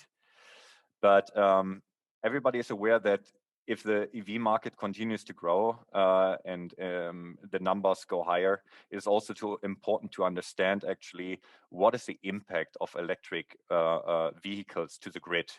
And how can we actually ensure that we charge with renewable energy instead of just using whatever is available. For most people, and that's where I shift over to my slide here. For most people, what they know is that renewable energy generation shifts dramatically through the day. And that's also what you can see here on this slide with an example from California. And it changes with the weather. By using smart charging, actually, charging events can follow these changes. And we can help to support the grid to work with more renewable energy. Starting in 2016 as a pilot, actually, and in 2021 we rolled it out this year. We have a smart charging program in place called Charge Forward, which is running right now in California, and which moves actually EV charging away from times when electricity is in high demand and toward times when there's more renewable energy in the grid. So how does it work actually? So the utilities we are working with are sending forecast signals via OpenADR about the projected status to the grid of the grid to BMW. And then the BMW software in the back end calculates actually the charging profiles according to the available renewable energy to maximize the renewable energy consumption during the charging process, or to actually optimize the charging process in terms of costs. And then we send the information to the vehicle via a telematic interface and optimize the car according to the spec. And the best thing actually with this program and other smart charging programs is that the achieved grid savings of the utility from moving actually charging into off-peak times are going back as incentives to our customers. And we as BMW are convinced that smart charging and then also further vehicle-to-grid integration will help power grids to handle more electric vehicles and accelerate also the mass adoption of EVs by actually lowering the cost for our customers and offer greener ways to charge electric vehicles. That is my part for smart charging, but I also want to refer to the second question actually Josh asked us before in the preparation time, and which was what keeps you up at night regarding charging for your EVs. And I want to share some or one situation. Actually, I was at my doctor's office, right, and my doctor has this a nice parking garage with fancy new charging stations. And actually I drove there and I had my two CPO issued RFID cards with me. Yeah, and I tried them, obviously, and nothing worked. And so I wasn't sure if there's any roaming agreement with those chargers. So I tried to download the app, and then I had bad LTE reception. So there was also no CC or credit card reader on the device. So I ended up not charging my car at all. There was a big opportunity for me to get some free charge on the bill of my doctor, but I couldn't make it, right? That was actually frustrating. And that's something our customers from all the OEMs here in the whole industry experience from time to time when you approach public chargers with no membership or no accepted authorization or payment methods, right? And as a new customer, I think it's very important that you got reliable access to all the charging infrastructure. This is essential, right? And this requires actually roaming. So delivering electric vehicle roaming services is profoundly complex, requiring also negotiated terms between OEMs and CPOs. And you have to consider various protocols and tax rates, etc. But actually, from the customer perspective, this is what the customer needs, right? E-roaming ecosystems can be a potential solution to this mess I just described. And it gives actually EV charging customers the peace of mind with a complete elimination then of range anxiety, because you know that you can charge anywhere at any time. And you can travel with a lot of charging points available at a lot of different locations. You have great transparency about tariffs and your pricing models. And everybody can enjoy this little bit better seamless charging experience, even at my doctor's office then, right? Wonderful. Well, hey, I just want to thank all four of you, Alex, Matt, Michael, and Jan, for participating in this session and for agreeing to kind of this short format that we did.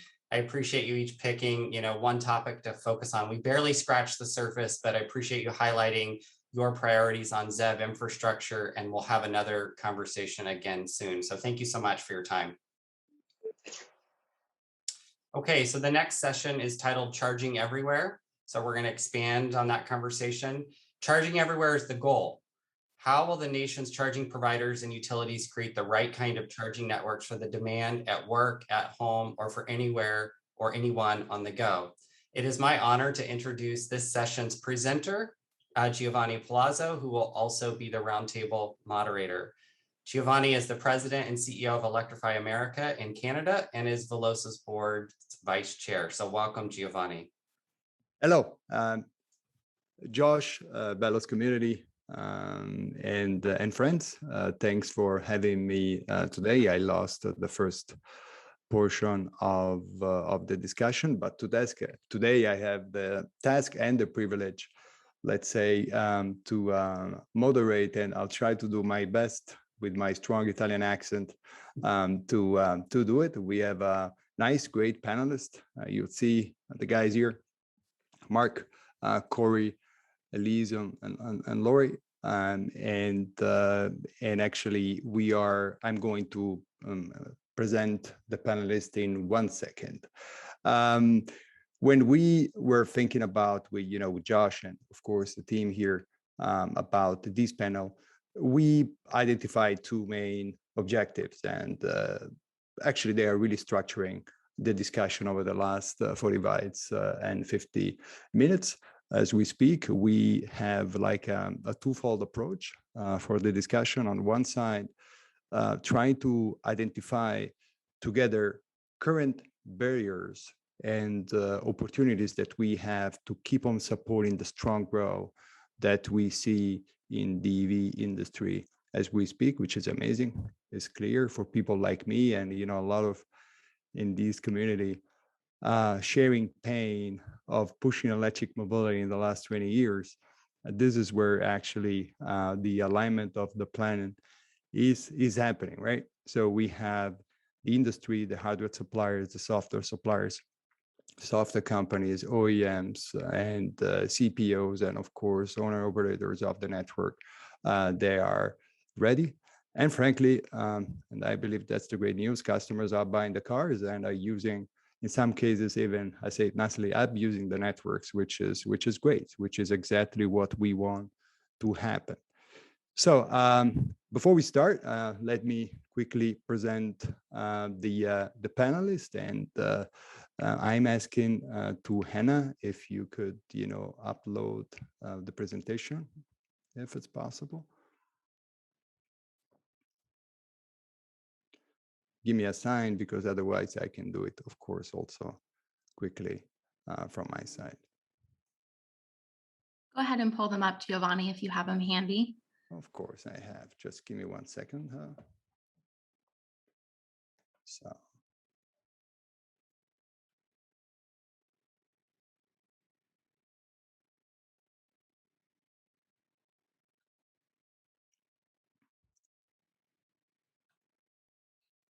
Tell me when you can see my screen. You should be able to do it anyway. Give me a thumbs up. Yes, we can see your screen now, Giovanni. All good. That's great. That's great. Okay. Hey, look, we're going to have a very nice and diversified panel, as promised. We're going to have Mark Pastrone, which is COO of SEMA Connect. We have Lori Jamona. She's also very active, of course, in the Veloz community, and she is acting as Senior Vice President, Customer Care for PG&E. Of course, we have Corey Bullis, Senior Public Affairs Specialist at Flow in the US, and Elise Benoit. She's from NLX, and she's head of commercial communication. Before we kick off the discussion, I was really thinking about using the time to table, of course, the topics. And Electrify America is one of the companies who is really doing a lot of efforts to try to increase quality, capability, and density of public charging access to networks and to high power charger dispensers. And of course, I'm not here to advertise Electrify America, but I have 2 charts only. And the first one is here to show the coverage that we have as we speak. We have, which is the figure you see on the right side, 637 stations as we speak. And we have a clear commitment, which we identified 2 years ago already, to have 800 sites in operation by the end of the year. You may have seen that today, this morning actually, we announced our boost plan. And for the boost plan, we are raising the bar even more, because we want to have 1,800 stations in operation by 2025. But most importantly for the discussion today is that if you ask me, hey, Giovanni, in the last 3 years, and I came here and joined Electrify America, we had 0 stations in operation. So we really built out the network in a flu fetch in record time, but it was not easy, right? And it was not easy on national level. And frankly, it was not easy, especially in some cases in California.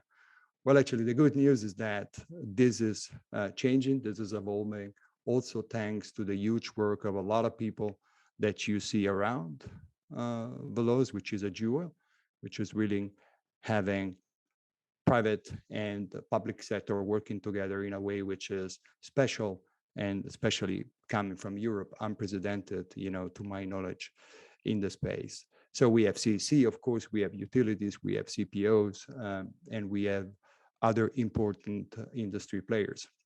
So again, going back quickly to Electrify America, but this is here already, this chart is not really EA only, right? Because I'm sure, because I know when we shared a couple of Veloz boards together with EVgo, with Jonathan, of course, everyone who is operating in our business at this point of time, it's facing these issues. And I identify 2 of those as we speak.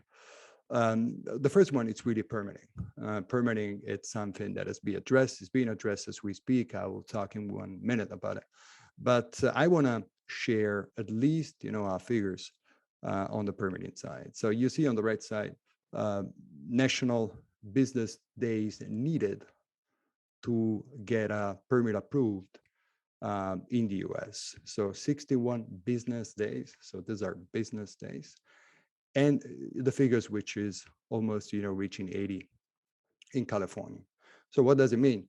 And of course, you have a higher cost if you want to build charging stations in California, which of course has a direct influence on your financials and also on the station economics going forward, right? And so you have longer duration time, but of course you have higher cost because the most common causes of the delay are mainly what is actually not conceived at the moment from AB 1236, right? So you have a law in California that says that for these reasons, you could not, let's say, have companies attending for permitting, which is zoning review, which is maybe very long, multiple rounds of comment, a lot of comments on also the quality of the comments changing massively from jurisdiction to jurisdiction. Well, actually, the good news, go biz CC David in person. The Veloz community has worked together a lot over the last 2 years to change it, and I believe we have a great opportunity very soon. You know, we have the AB 970 hopefully close to final approval at the Senate, and it will be like a game changer, of course, for Electrify America and everyone out there on the permitting side. It will change the scheme. Companies like us have the ability to deploy charging infrastructure over time. So I want to thank this community. I want to thank a lot of people in the line here because I believe all together we are making this happen. The second is energization. And together with permitting, it's a funny time because this is the second component if you consider the value chain and the construction funnel of any charging company. Energization is the second phase where actually you lose control, right? So, this is where you are waiting for the local utility to pop up and to connect your station. So you're done, your station is built, and of course you need utility to finalize the energization before the station is up and running and serving customers. What is the main issue here in the past? That's been the fact that for sometimes very good and very reasonable reasons, it's difficult for some utilities to really to commit to the scheduling right now. So you may have some rescheduling, you may have some the ability to have maybe 2 meetings needed for energize and so on. This is changing by having a lot of efforts with working with utilities in California. I think that I have an example here, and Lori could talk about it, but we have been working very well together since the last 2 years with Lori, the team, PG&E, but also with Caroline on San Diego Gas and Electric side, and with Caroline's team, let's say on SCE side. And the good news is that the change, who can make a lot of willingness and can have a strong impact in changing this. It's small, you simply need what we see, dedicated resources, account, and sometimes some schedule meetings about which is the scheduling planning on the long run and on the short run, and then actually the magic happens. So we have seen this in the past, and I believe, and I want to listen, and I want to use this panel also because we have Lori and we have your community here on what we, CPOs and the network operators, can do, of course, to try to simplify your life going forward. So that was a little bit from my side, as already said, just to table the discussion. But you don't want to listen me only, of course. You want to listen. Give me 1 second because I will quickly stop presenting because I believe you're still. Are you still seeing my screen? We're all good, Giovanni. Okay, no, we're fine. So great. Now I want to go back to the panelists, and I want to thank all of you guys for joining me again. So we had Mark, Lori, Corey, and Elise. Can you see me and hear me nicely?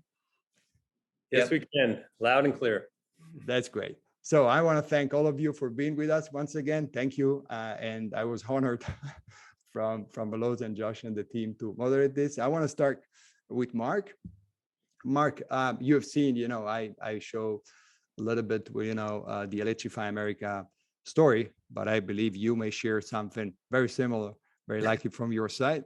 And I want to kick off with the first question, which is really, tell me a little bit from your side, from SemaConnect side, which was actually the main barrier over the last 2 years and what you are doing actually to try to overcome to those. Thank you, Mark. Yeah, absolutely. Thanks, Giovanni. Really appreciate the opportunity to be speaking to the Veloz community and joining the panel with Lori, Corey, and Elise. Absolutely. So it's been an exciting 10 years. The industry, as we all know, started 10 years ago and has been in this kind of early adopter phase. And we're right in front of the inflection point of the whole industry. So it's a very exciting time. And now we're all excited about scaling the charging infrastructure. In terms of obstacles, I think there's a few. One I'll focus on for my comments is education. In terms of education, this really is very much a new way of fueling vehicles now that you're fueling with electrons versus hydrocarbons. And in many cases, it's a new amenity in the locations where the charging infrastructure is being installed. And so I'd like to point out, even though the industry has been around for 10 years, we're still finding in many cases as properties install chargers, whether there's those three main categories, there's the home, workplace, and then when you're on the go. In many cases, when the charging infrastructure is being installed, it's being installed for the first time. And so the property manager, owner is new to this whole category. And so there's still a lot of education that we see that's required for them to understand that it's important for them to install charging infrastructure today and to educate them on ways they can control access, they can cover the cost of electricity, they can help manage the load on the grid. And so I would say that's throughout the various, segments of, single family home, yes, but also multifamily. Workplace would be the real estate folks in addition to the corporations. And then on the go would be the public retail locations. So I'd really endorse, in terms of a community, that we all continue to work together on really educating the world on this new way of fueling vehicles. So again, appreciate the opportunity. With that, I'll hand it back to you, Giovanni. Mark, thank you. Thank you. And actually, indeed, you're right. So just to comment very, very quickly, in some cases, we have seen as well, the first time we have popped up, in our jurisdiction was a little bit more difficult. And then over time, the people, the main components, and it's getting better and better. Mark, I'm going back to you later. Of course, I go to Lori. Lori, you've heard.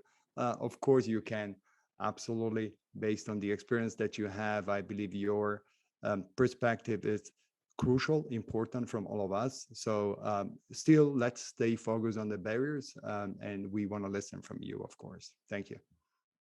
Great, thanks, Giovanni, and hello to everyone. It's an honor to be with all of you, and certainly great to be part of this community. I think the barriers, Giovanni articulated the barriers well. We've got, a tremendous amount of support to build infrastructure, both at the utility level as well as with companies like Giovanni's or EVgo, as an example. But we're challenged by all of the interest and excitement, and I would like to say, like, almost getting out of our way of each other, collectively working together, but then really finding a way to accelerate this build out. We still have permitting challenges, and I expect that both in California and nationally, we're going to really find our way forward, but those certainly have been barriers. We've had barriers to kind of environmental studies that need to occur.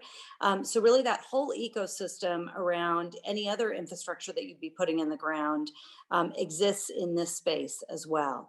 And then for us, I really think it's about partnerships, right? It's about really understanding where infrastructure needs are and collectively working together to ensure that we are choosing locations that are going to maximize adoption and provide flexible charging for customers. And so, whether it's utility owned, whether it's utility built, whether it is in partnership, I think there is this really amazing opportunity for us to continue to work together. But the challenges from an agency standpoint and permitting, still exist, and we have to continue to work through that. And I think we work through it by collectively working together.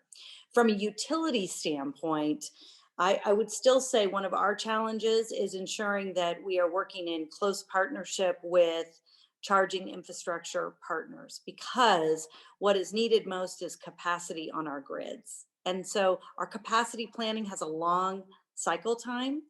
And what we have been finding is that we have a mismatch with where charging infrastructure needs to go versus where maybe as a utility we were planning to make infrastructure investments, say for wildfire hardening in California or other types of infrastructure. And so this notion of partnership becomes really critical so that we can be looking long and looking short to ensure that we are able to meet the demands of where infrastructure needs to go. And so, we as utilities can actually be a barrier to that, in support of, companies like Electrify America and EVgo, et cetera. So I think this continued partnership is really what's going to win the day, and ensuring that, as Giovanni said, our partnership has allowed us to really learn a lot from each other. But there's been times when PG&E hasn't been able to get the permitting done, and Electrify America then takes the lead in getting the permitting done. So it's really dancing together, if you will, in order to really build this incredible ecosystem. Yeah, no, Lori, absolutely. And let me say, in some cases, also the other way around, where actually we were not able to help us to make it happen. So I must give it back to you and to your team for that. Hey, Lori, thank you very much. You are raising a very important topic, which is grid management, grid resiliency, grid stability. I'm going to go back to you guys in a couple of seconds, but before we want to listen from Corey. Of course, Corey, Flo, you guys are doing a great job.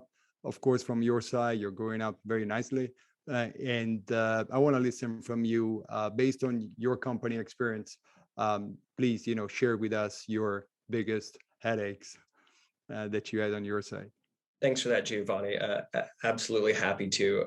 I would say right now, so often we as an entire community are very often focused on how are we deploying chargers, right? It's all about quantity, get the chargers in the ground.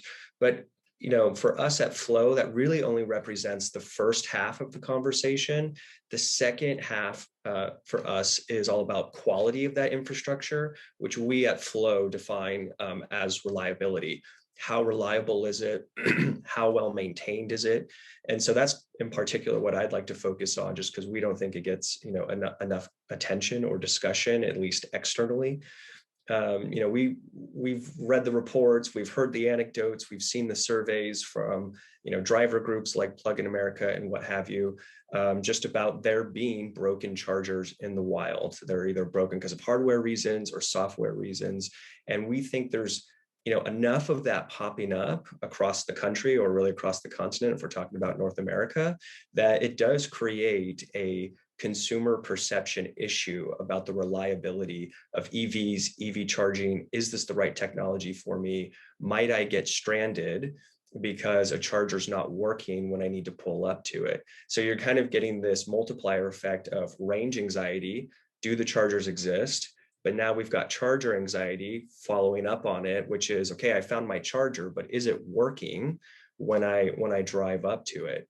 So I think right now, especially in California, no one really has a holistic understanding of the reliability of all of our charging stations that are funded by the state or by the ratepayers or perhaps by another public entity.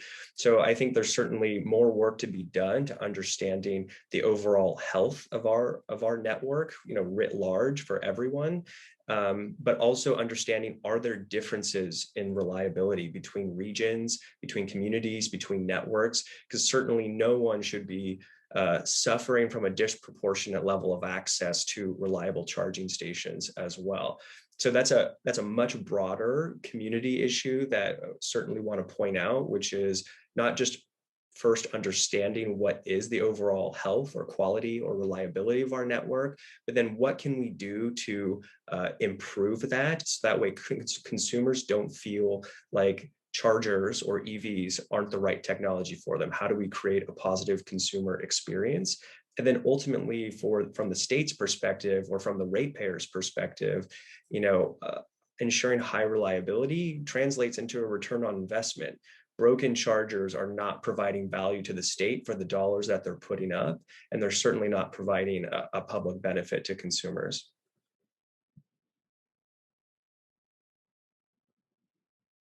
Of course, I was on mute. I'm sorry. So Corey, yeah, thank you. Of course, I believe everyone agrees.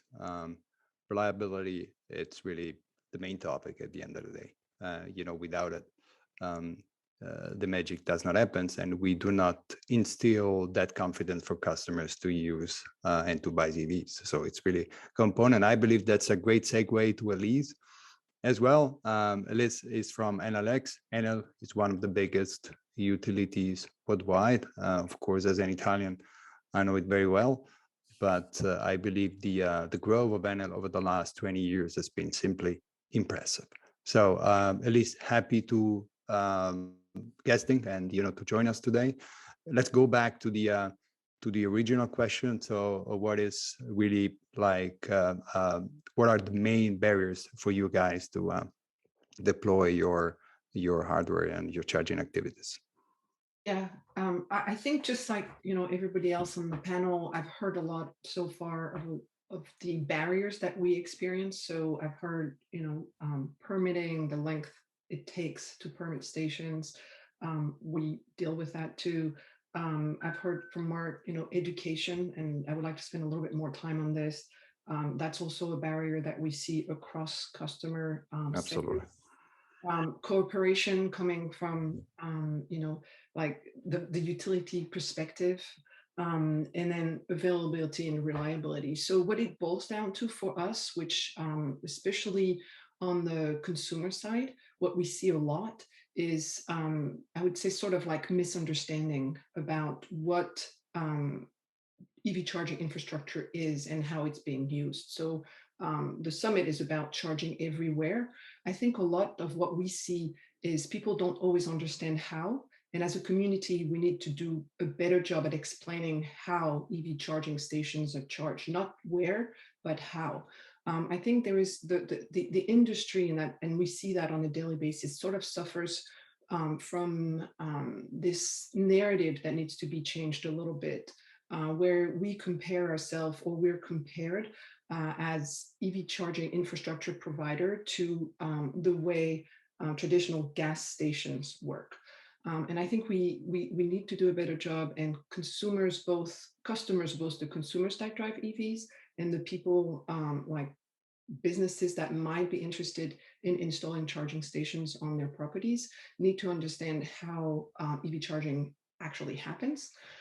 What we see, for example, we sell a lot of residential charging stations, and what we see is about when we run surveys on a quarterly basis amongst the people who buy our charging stations. Over 50% of them don't even think about how they're going to charge their cars before they buy a car, which means as an industry, we need to do a better job at explaining to people how they're going to charge their car, where they're going to charge their car.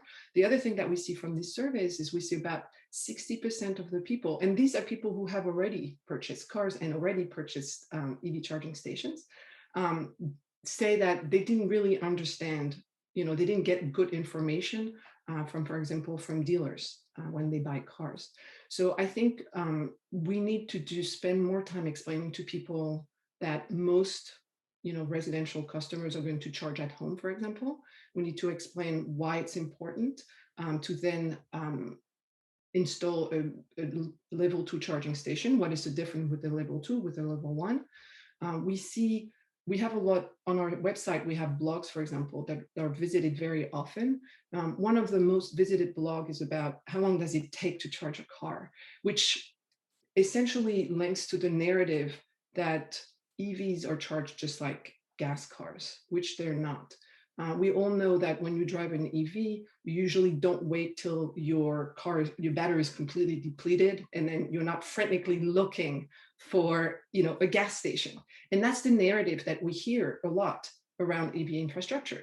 And I think that's something we need to do. And it goes back to the collaboration. It goes back to making sure we have data to share about availability. It goes back to us being able as an industry to explain to, for example, workplaces, why they need to install charging stations.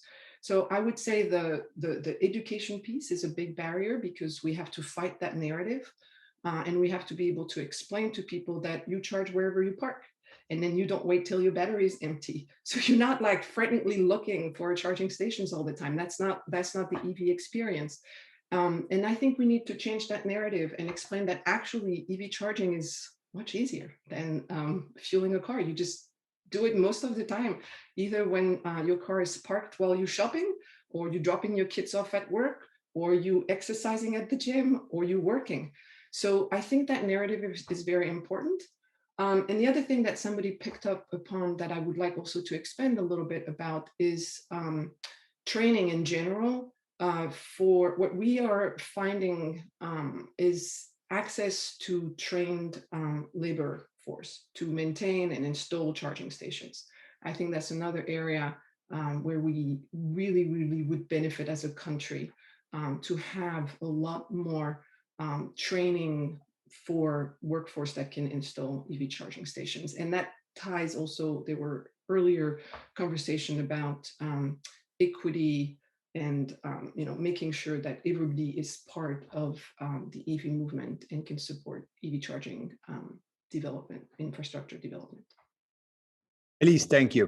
A lot of very important topics, really like seamless UX, of course, access, training, let me just say, absolutely dominant. I totally agree with you, because while we have, as we all know, some nice L2 based curriculum, actually we don't have real nice DC fast charging curriculum. That's also the challenge we have, of course, when we go to market and when we need to go to the field and find qualified service and maintenance, to maintain our dispensers. Absolutely important. Hey, start with the second round, go back to Mark. We are changing shifts a little bit, but equally important. And we are trying to extend right now the discussion. There's been a strong focus on light heavy duty also in our first discussion, as you have seen, but actually the word is changing. And as you have seen also from the word from CARP, from CC, of course, also from Veloz, there is a strong focus on heavy duty as we speak. Heavy duty buses, of course, and also the ability to serve these new use cases with more sophisticated energy services. And now I'm going back, of course, also to the mitigation of the impact on the grid, because of course, there are much higher power levels involved in these cases. So Mark, coming back to you, I want to know from you, how do you see this, not only as from SemaConnect perspective, if I would say, but as an industry leader, as you guys are, and how this is evolving. Absolutely, Giovanni. Appreciate the opportunity. So in terms of the focus on heavier duty vehicles and the whole fleet category, we see that this is all emerging right now. That now is the time to really focus, in addition to light duty vehicles, to also really look to electrifying, heavier vehicles and fleet programs. And in our view, it all comes down to the economics of the battery. We've been waiting for the last 10 years for the cost of the battery to come down per kilowatt hour, right?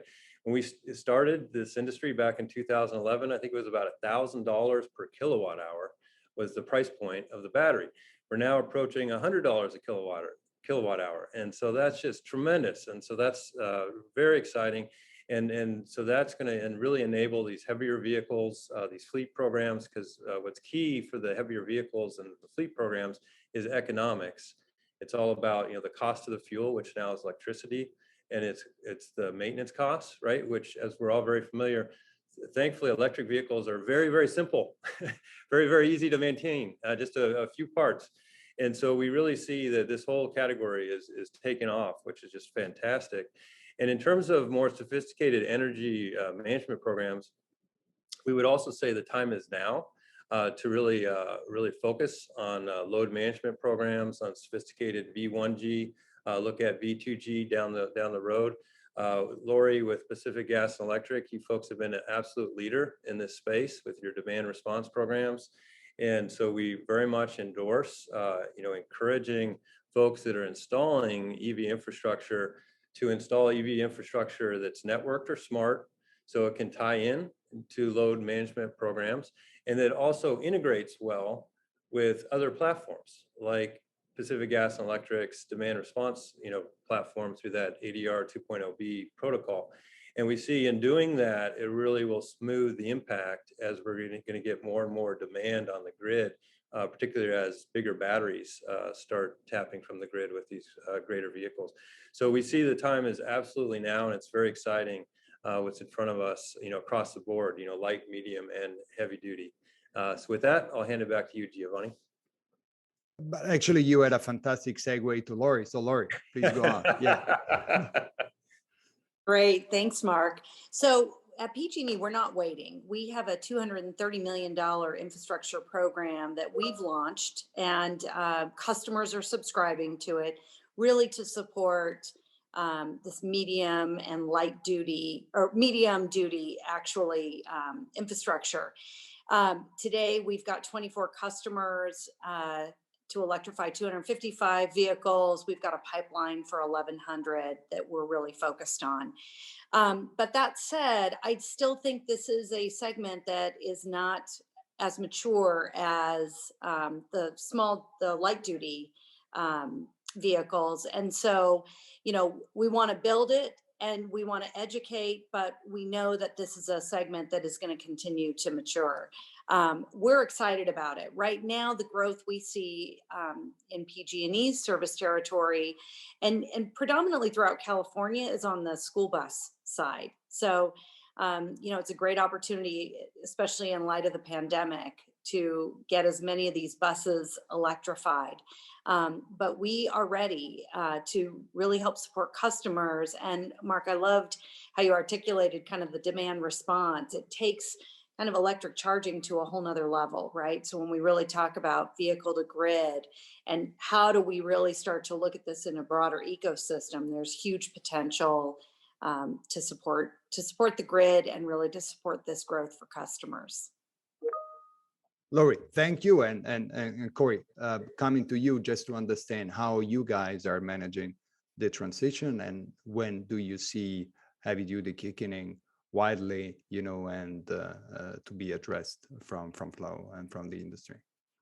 Well, it's definitely a tough question. And I guess I would say broadly first that I certainly hope that we as a community, at least at this stage right now, or this year, or even the next couple of years, don't necessarily get trapped in this idea of a false choice. Do we put more emphasis on light duty or more emphasis on medium and heavy duty? The reality is we have to push both. It's kind of how we look at the whole EVs and infrastructure chicken and egg issue. You got to fund both simultaneously and kind of keep moving both.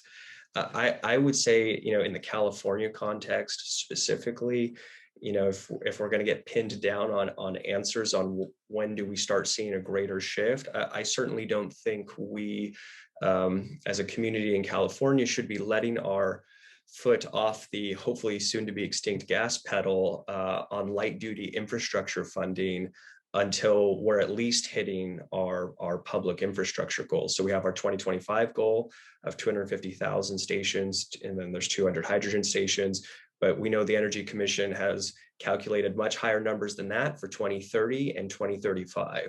And we definitely have our work cut out for us writ large between charging companies, utilities, the state and its agencies and community-based organizations working to get all of that infrastructure out there. So I certainly don't think it's anytime soon in the next few years that we should be shifting away from light duty, given those challenges and really the opportunity in front of us to meet those aggressive goals.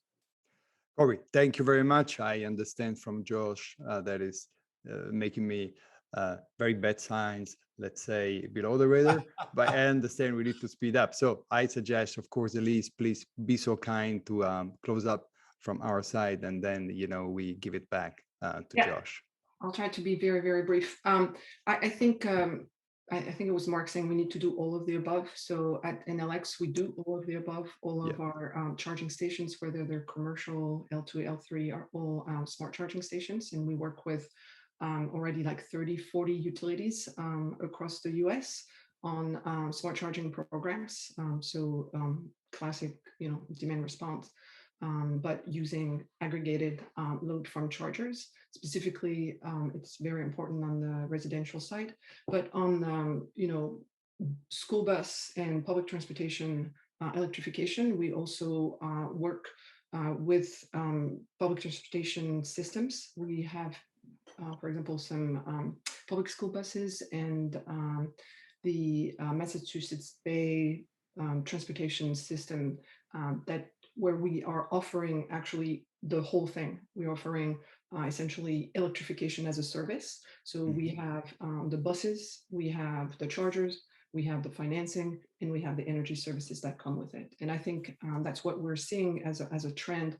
Again, it goes back to all working together and making sure that we leverage the benefit of EV charging to not only just work very closely with utilities and make sure they can integrate EV charging and EV load in their grid, but also that it's create that dual decarbonization where they can integrate EVs, but also EVs can absorb a lot more renewables on the grid. And that's really where we see it across, whether it's light duty or heavy duty. No, and I believe I'm wrapping up, Josh, and giving back to you. Of course, before thanking the colleagues here, I want to say yes, absolutely. Prioritization is king, and of course, every company should, set up accordingly. But of course, heavy duty buses, they are a key essential component, of course, to try to, close the loop, right? So I'm giving back to, I want to thank, of course, Mark. Thank you, Corey. Thank you, Lori. Thank you, Elise. Thank you very much. Going back, thanks for joining us, and Josh, back to you. Perfect. Well, thanks again for participating in this panel to each of you, Mark, Lori, Corey, and Elise. And thank you for dealing with our short format kind of approach. And Giovanni, great job moderating and presenting. And you all set up the conversation perfectly for the next discussion, because we're going to talk about medium and heavy duty vehicles and how to electrify them. So thank you so much for your time, and we will move on to the next session. Thank you. So next up, we have our final session called Get the Big Trucks on the Electric Road. It's a hot and exciting topic in the zero emission vehicle sector right now, and reduction in emissions from big trucks will have significant impacts on our efforts to reduce CO2 emissions. Fleet charging is an opportunity all on its own, of course. We are asking, what are utilities, charging providers, and other organizations doing to accelerate fleet charging and get more medium and heavy duty vehicles on the road? Veloz member Alicia Gildy, who is the Director of Fuels and Infrastructure at CalSTART, will wear two hats. She will give a little presentation, and then she will moderate this quick roundtable dialogue. So welcome, Alicia. Great. Well, thank you so much, Josh. Great to be here. Welcome, everyone, to Getting Big Trucks on the Electric Road. My name is Alicia Gildy, and I'm a Senior Director at CalSTART, and I oversee our Clean Fuels and Infrastructure Initiative. I'm also the co-host for the Clean Commercial Transportation Update. For those of you that may be new to CalSTART, CalSTART is a national clean transportation nonprofit organization. We're headquartered in California, but we have offices in New York, Michigan, Wisconsin, Colorado, and Florida, and now expanding our wings globally for our global Drive to Zero program. It's an honor to be a part of this program and to be a moderator and to be a part of the Veloz Summit Series. So thank you, Josh and Margaret. Well, we have come a long way with the advancement of medium and heavy duty electric vehicles. CalSTART is the administrator for the California Air Resources Board Hybrid and Zero Emission Truck and Bus Voucher Incentive Project. HVIP is a first come, first serve incentive project that provides incentives toward the advanced medium and heavy duty vehicles. In HVIP alone, we have 27 manufacturers that are qualified to sell battery electric trucks and buses, and that number continues to grow. To support HVIP, other vehicle incentive projects, and commercial users in need of infrastructure, CalSTART is working with the California Energy Commission to advance a first of its kind incentive project for zero emission infrastructure, including electric charging and hydrogen refueling infrastructure equipment called the Energize Commercial Vehicles Project. Through the good work and learnings of the Zero Emission Infrastructure Working Group, the utility-led West Coast Clean Transit Corridor Initiative, EPA's West Coast Collaborative Alternative Fuel Infrastructure Corridor Coalition, and many other great efforts, we are all working together on solutions to advance infrastructure for zero emission vehicles. Most recently, you may have heard the news of the Electric Island in Portland, the nation's first charging station for electric semis, ready for megawatt charging. This is a great partnership between the Portland General Electric and Daimler Trucks North America. Yes, indeed, we are seeing great progress from depot charging to charging hubs and now charging along our transportation corridors to enable our big electric trucks. But we still have some good work to do to meet those challenges and opportunities of advancing electric trucks on the road. To meet those challenges, we have a wonderful lineup of panel leaders that are going to help us develop a roadmap for advancing electric trucks on the road, and I would love to introduce them to you. First, we have Daniel Bauermaster, who is a Senior Program Manager for Electric Transportation at the Electric Power Research Institute. We have Rachel Hung, who is the Director for Distributed Energy Strategy for the Sacramento Municipal Utility District. We have Jason Walter, who is a Director for Business Development for Fleets at EVgo. And then we have Dr. Sigmund Ha, who is a Program Supervisor for the South Coast Air Quality Management District. Well, we have 4 points along this roadmap that I would like to hit. And the first topic we're going to be talking about is infrastructure beachhead for electric trucks, followed by grid capacity, then by setting up our fleets for success, and then lastly, partnership planning for long-term success.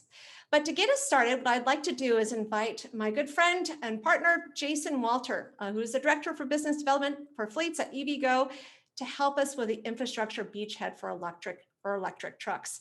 All right, so Jason, what does the current charging landscape look like for electric trucks? And where do we see charging solutions evolving over the next 5 years? Yeah, well, thanks all for giving us the platform today and lending your ear. Alicia, thanks for the question. So the charging landscape is really rapidly evolving. I'd say starting at the beginning, though, the truck availability is, frankly, still a little bit limited, albeit gaining a lot of momentum. So I do hear a common refrain like, is charging infrastructure the barrier? What we do find is that fleet managers are really starting with a pilot, 1 to 10 trucks, and they're finding it hard to get a hold of these vehicles. But having said that, yeah, charging infrastructure does need to start at the same time folks are looking at vehicles and procuring vehicles to make sure we take advantage of that procurement timeline, given the time to market to get a charging infrastructure in place can be quite lengthy. So, the use cases where we're seeing it definitely, hub and spoke return to base is where a lot of trucks are starting to electrify. And so behind the fence, depot charging is a great place to be starting with charging. And that there are going to be, have access to these dedicated hubs that may go outside of the depots, and there are corridor charging that's kind of emerging as insurance policies, but it definitely starts with the depots where we're seeing longer overnight dwell times available for, the likes of last mile delivery. But on class 6 and 8, we really see that lending itself to more of the fast charging landscape. So over the next 5 years, what we're really watching closely is for, what are the capabilities of the fleet vehicles themselves? So do they have onboard charging capabilities, like on the passenger side that kind of tops out at a 32 amp, so a charger for level 2 that is not as powerful. But on the truck side, we're seeing it up to 80 amps. And so making sure you have the right hardware suite available to you is really key. And then, as that goes though, and more fast chargings are deployed, we are seeing some macro trends where, manufacturers might want to reduce some of those costs to add those AC capabilities on the vehicle themselves, which can run a couple $1,000s. And when you're looking at a total cost of ownership standpoint, they're really looking at every place they can to reduce some of those costs. So yes, lots of breakthroughs on the fast charging side of the house. Megawatt charging is in lab testing, and I'll just close by saying, it's really important to align the vehicles with the charging and make sure those two things are really married. And that's really the hard part that I spend kind of my whole day on every day. But the technology today is certainly proven to get electric vehicles on the road. Well, Jason, that's great. And thank you for that good overview. And before we get to grid capacity, maybe I'll ask Rachel, if you can share from your experience of a utility. Of course, you guys are managing some really great programs to advance infrastructure to support our commercial vehicles. Maybe you can tell us, what are you seeing in the landscape in which you oversee? And then what are some thoughts that you have toward the future in terms of solutions for charging infrastructure to support trucks? You might be on mute. I have to unmute. Yes, I was trying to be good about that. What we see is similar to what Jason was saying, is that, for us in our service territory, we really do see the near term potential really with depots for short haul return to bus fleets of, about 200 miles or less. And what we're seeing in our service territory are those package delivery fleets like Amazon and UPS. We're actually seeing electrification of refuse and waste recycling fleets to support, local government climate change goals, and even things like our own SMUD fleet as we think about what our own sustainability goals are as a company. To serve those fleets, we're seeing the use of, CCS charging, providing for both level 2 and DC fast charging up to 350 kW, which is really, sufficient for that level of use cases that are looking at the relatively short, predictable routes and longer dwell times that Jason mentioned. In terms of infrastructure that's going in, we're seeing that combination of both level 2 and DC fast charging between the 50 and 150 kW going in, but we've actually started getting, feedback from our fleet customers that are expressing interest in those lower power DC fast charging to be more cost-effective alternatives to those higher power DC fast charging installs. So that's that balance, right? As they think about grid infrastructure costs, as they think about equipment costs, they're trying to find that balance, especially as they think about things like demand charges. And then, for heavy duty trucking with this class 6 to 8 trucks and buses, and long haul trucking, given the larger batteries and shorter dwell times, that larger power requirement is something that we're trying to plan for. And as we get into grid infrastructure, I'll definitely speak a little bit more to that. I think some of the areas that we see as, potential challenges is that, for that heavy duty trucking, there's not a standard connector yet to deliver electricity at those power levels. And so since we're seeing some of these proprietary solutions crop up, that could present some challenges to scale. So we're watching that pretty closely. I think, there's a MCS or megawatt charging system that's CCS compatible that is looking at development and hoping that, those capable chargers are going to go into those transit plazas and truck stations to serve the long haul corridor trucking needs. But those are kind of key things that we're watching out for. Oh, that's awesome. Thank you so much, Rachel. Well, that leads us really nicely into our next stop along our roadmap, talking about grid capacity. And maybe I'll direct it, I'll come back to you, Rachel, but maybe I'll direct it first to Daniel with EPRI. So how do we prepare the grid to support high capacity charging for trucks? And what strategies, solutions should we be considering to support capacity needs along our corridors, around our urban environments, our rural territories? In what ways can we promote grid resiliency to promote renewable zero-emission ecosystem? There's just so much to consider as we're looking at high power needs to support charging for trucks along corridors. What do we need to do to prepare our grid? Well, other than dust off our magic wands, I know each of us has in our pocket, so we can all retire tomorrow. But no, there's a lot of work. And as you mentioned, it's a holistic view. It's everything from getting the fleet customers hooked up as quickly and as economically as possible, making sure they have reliable and economic operations, all the way up to, making sure the power is clean. Everything that everyone on this call in California has been working on for a long time now. And as PG&E mentioned, I think it was Lori, the capacity for existing depots is a challenge right now. So how do you kind of balance the capacity constraints with business constraints? How do fleet customers get educated on their options, before they sign a purchase order, so they kind of buy the solution both on the vehicle and charging side that works for them? There's definitely a gap too. Before I head into the grid, as far as like vehicle durability testing, and it's in contrast to light duty vehicles, which are done by one manufacturer, most of the medium and heavy duties are done by a variety. So there could be some opportunities there for testing. And then looking at the grid, it's how do we help, or how does the utility industry help its customers either upgrade existing facilities and or pick out new facilities to make sure they have, again, the kind of the quickest, most economical, most resilient kind of solution possible, for everyone, big or small, regardless of if you're, Bob's Bakery or Amazon or FedEx or what have you. But there's definitely, I think, a lot of opportunity there. I think also too, like, let's give the grid some credit and the folks supporting the grid.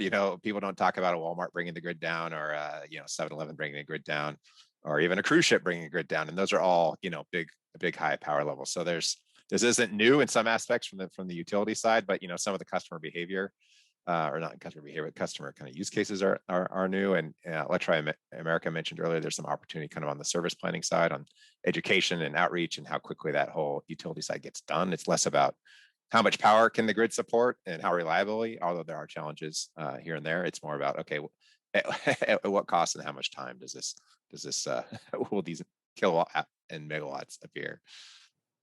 Oh, excellent points, Dan. Thank you so much. And Rachel, maybe real quickly, look, in California, as an example, we are experiencing a lot of the impacts of climate change with our fires that have definitely impacted the way in which we do business, move people, and certainly as we're looking at being a zero-emission transportation future, how do we build up our ecosystem to be climate resilient? Maybe you can share a little bit about your viewpoint on how SMUD is approaching that.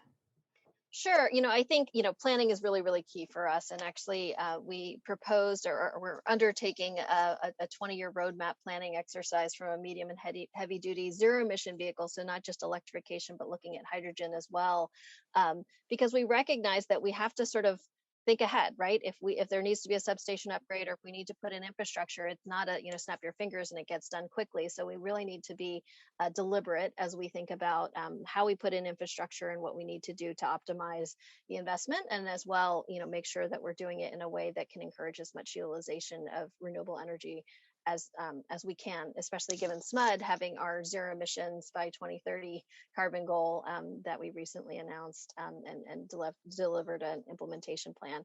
So, we with regards to our upfront planning for medium and heavy duty vehicles, we're actually looking at and doing market research with our customers as it relates to what they think they're going to be doing as a transition for medium and heavy duty, both, as I mentioned, electrification as well as hydrogen. We're looking at where those are going to be over the next 20 years, plotting out hydrogen station locations, including consideration for distributed electrolysis potentially, and what impacts those may also have on our grid. And then looking and matching up those electrical loads as we think about our grid capacity map. So really trying to do a geographical perspective.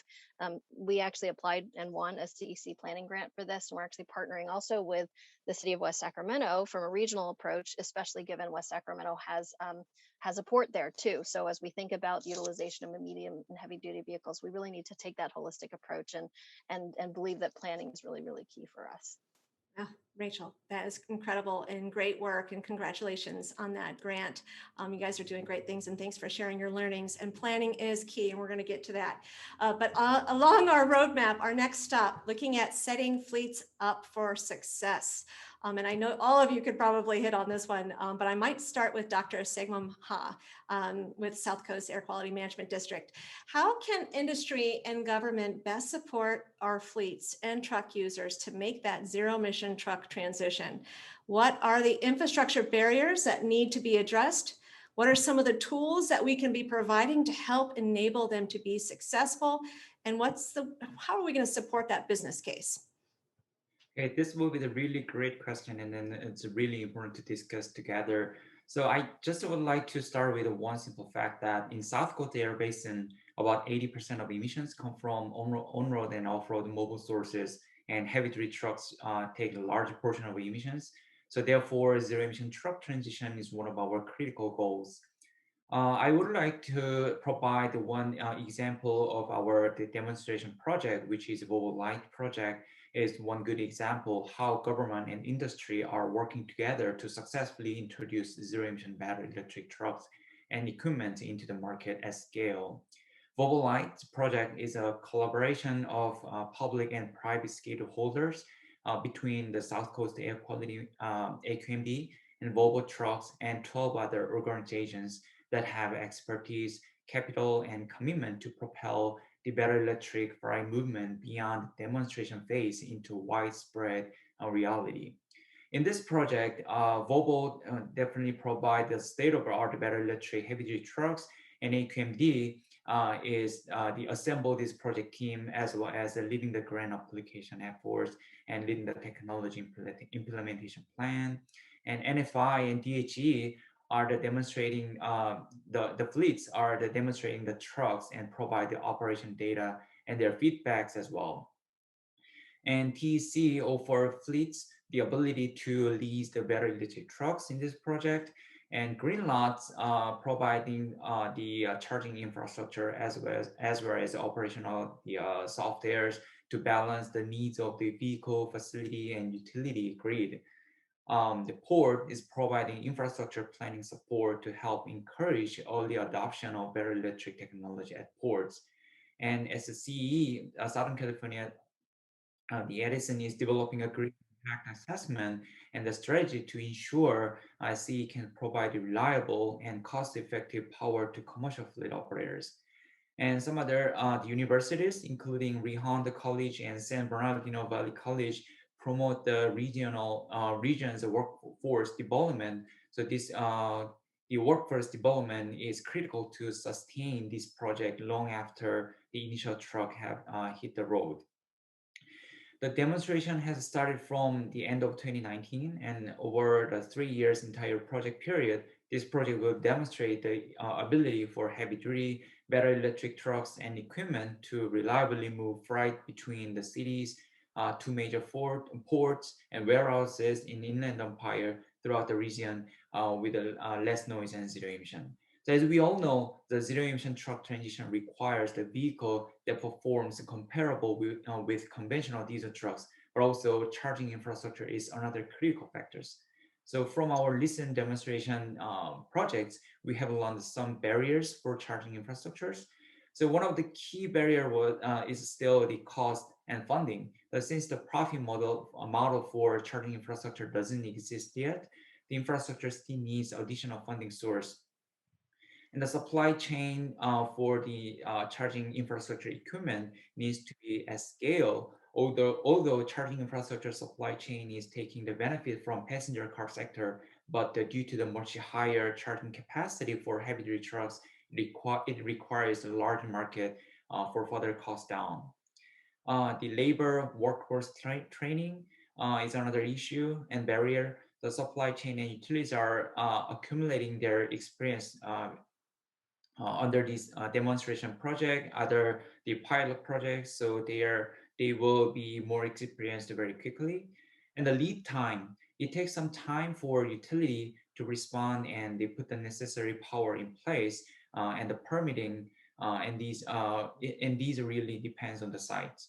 the COVID pandemic impacted on the schedule for the Volvo Light project, but we have experienced 9 to 12 month lead time for completion of a charging infrastructure for the site under our Volvo Light project. So it is very important for fleet and utility and charging equipment suppliers to plan infrastructure 6 to 12 months in advance. So this is how AT&T is working with other entities to support the zero emission transition. Dr. Howell, that's wonderful. And thank you so much. And I'm so glad you brought in the Volvo Lights project, because that's just another wonderful illustration of how we're advancing Class 8 battery electric trucks and charging infrastructure and looking at the business solutions to help enable fleets. And certainly some really great fleet leadership in that project. Wonderful to have you, and thank you for your great comments. All right, so moving to our last stop along our roadmap here, everyone. So partnership planning for long-term success. What I might do is bring it back to Jason Walter with EVgo. Jason, share your thoughts on what actions we should be taking right now to support the build out of charging infrastructure. I know you're working really hard on this, so you could probably add a few cents on this one for sure. And then I might turn it over to Rachel to close us out. Yeah, I mean, just to reinforce the thread that it really takes an alignment across the ecosystem of providers. So we've heard from utilities today, different charging providers, fleet operators, the customers themselves, all the funding partners. All of that alignment really does make a difference, because charging, frankly, to install a charger takes 4 to 8 weeks. But now you need to integrate with the rest of the partners, and in a best case solution should be more like 6 months, but we've seen it be upwards of 18 months, and we heard the 9 to 12 months on the Volvo Lights project, and that was when everyone was really trying hard to coordinate, right? And so we've been, our CEO has really taken on a new initiative called Connect the Watts, where she's trying to align the ecosystem of partners. Lori Giamona is, one of those partners who we previously heard from, but like, electrifying at scale means we are going to add multi-megawatt loads. And so what we can't do is assume that that's an easy process. And inexperienced players really aren't going to be the ones who get us there the way we need to get there. And so we all need to, gain that experience together and learn from each other. And I would just say that we really do have to get electrification right the first time around.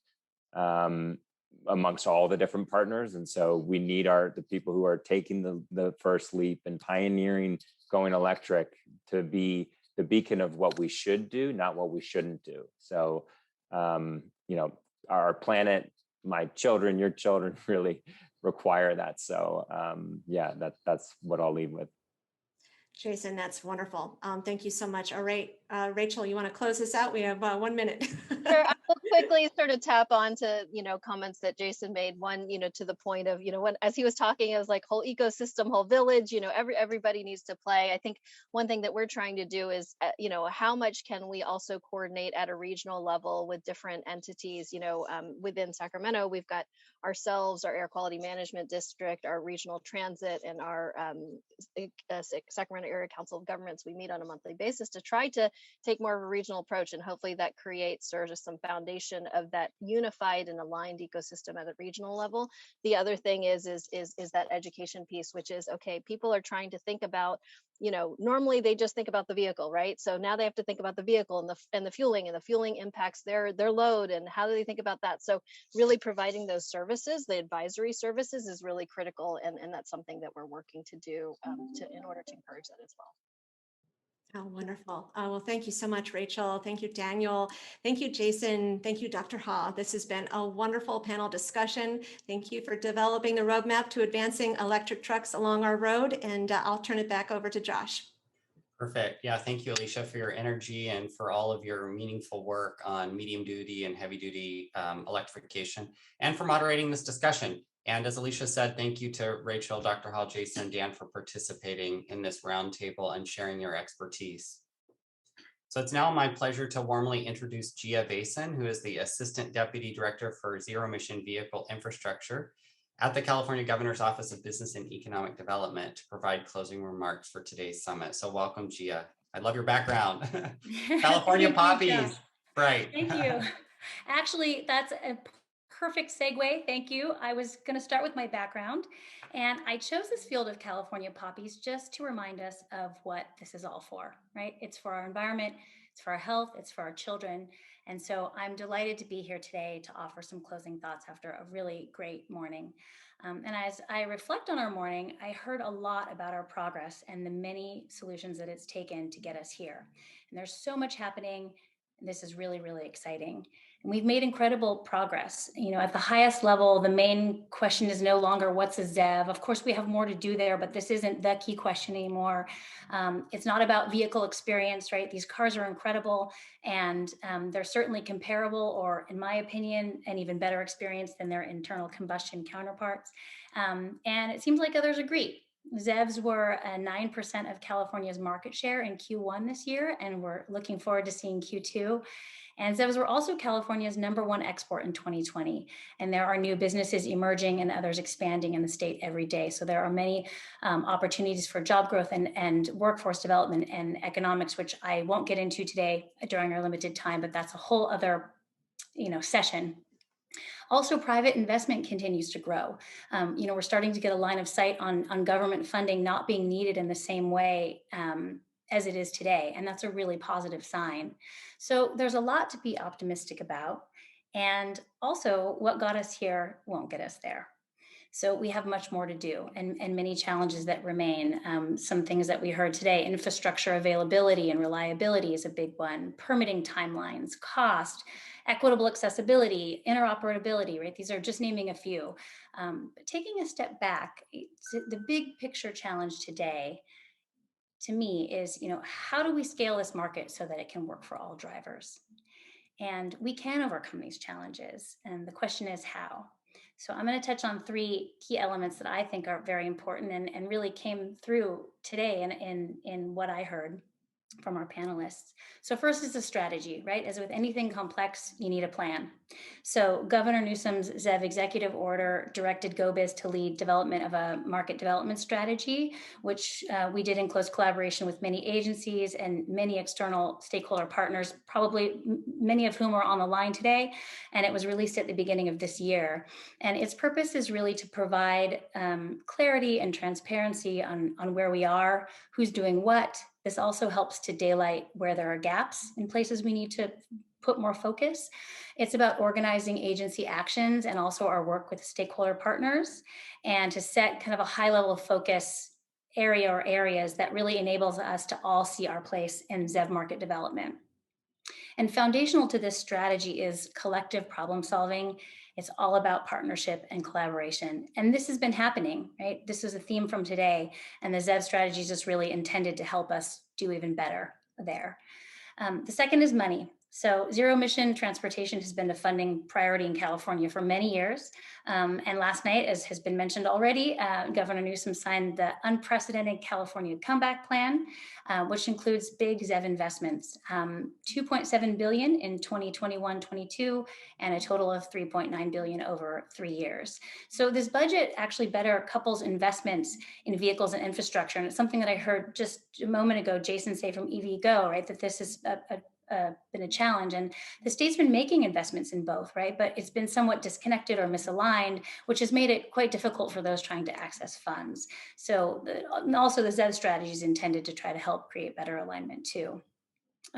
It's also targeting areas where we can make some really meaningful impacts toward our environmental and market development goals: transit and school buses, medium heavy duty, continuing investment in the light duty market, and importantly, with a real focus on equity and priority communities. And of course, the private sector is making huge investments as well. Hannon from CEC mentioned in his panel that every dollar of state investment, I think this is in the Clean Transportation Program, that for every dollar of state investment, there's $1.30 of private sector investment. And this can be even higher. For hydrogen infrastructure, for example, the private sector is covering between 50 and 70% of the costs, and they're making massive investments in the hydrogen fuel supply chain as well.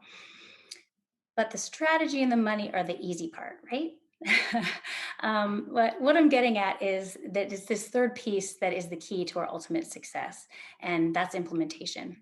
It's one thing to say that there's one thing to say permit streamlining, we're doing permit streamlining, and it's really another to implement it. And it's our actions at all levels, and especially really on the ground and in local communities where needs and barriers vary and are not one size fits all, that we really need to focus. And so some of the ways this plays out, for example, GoBiz plays a big role in trying to do permit streamlining and working directly with local jurisdictions for developers and jurisdictions to work better together and move more quickly together. And for us, the work is the same. Like, regardless of where the funding is coming from, the most important part is the implementation, right? The deployment of infrastructure. And as a fun aside, in our experience, one of the best predictors of success in getting stations approved or cities streamlined is in whether or not the person that we're working with drives a ZEV or wants to drive a ZEV. So the experience of a ZEV seems to really help motivate this deeper action, and that's a great thing. But that means if that theory is true, that it should get easier as we move farther along and there's more and more ZEVs on the road. And of course, we also heard from our wonderful speakers and panelists today about the many, many actions that are taking place across sectors. So we have much to be excited about. And ultimately, I'll just say that this transition is going to take all of us, and we must continue to work together to find solutions to future challenges. And as I said before, this was a big theme that I heard today, and it's so true. And when I take a step back, I often think, what an unparalleled moment in time to be alive and to be part of this incredible movement. And each of you is a part of this too. So thank you for being here today, and thank you for all that you do. Pass it back to Josh. Thank you, Gia, and apologies, my camera's trying to die, I think, on me, but we're close at the end here. But really appreciate your closing comments and all the work you all do on a daily basis at GoBiz, really to not only, as you said, develop a strategy, hold the partners together, but we're now in a position where it's implement, and we've got to do that in a way that is smart, a way that's equitable, and we're really talking about scale, right? So the challenge is big, the opportunity is big, but now we have to figure out how to really make it work hard. And that was really the spirit of today's discussion. So we appreciate your comments there. So before we close, I want to thank each of you for participating, and I hope you gained new insight into our collective efforts to advance zero emission vehicles. Please hold on your calendar our next public summit, which is scheduled for Wednesday, December 1st. I know that sounds like a long ways off, but it'll be here before you know it. And a handful of you have wanted to network. So we are holding a 30-minute networking session right after this call to give you the chance to connect and further discuss the topics presented here today. So we will have 4 topic-based breakout rooms to select from, and each will correspond with one of our presentations. We'll have a Veloz team member in each of those networking rooms to really be your host and help get the conversation started. So very shortly, our tech team, I see they've already have done it, have dropped the link into the chat. So we invite you to click onto that link and move over to our Zoom meeting, where we will gather to break out into our 4 breakout sessions. So I'll see you over there shortly. Thank you so much.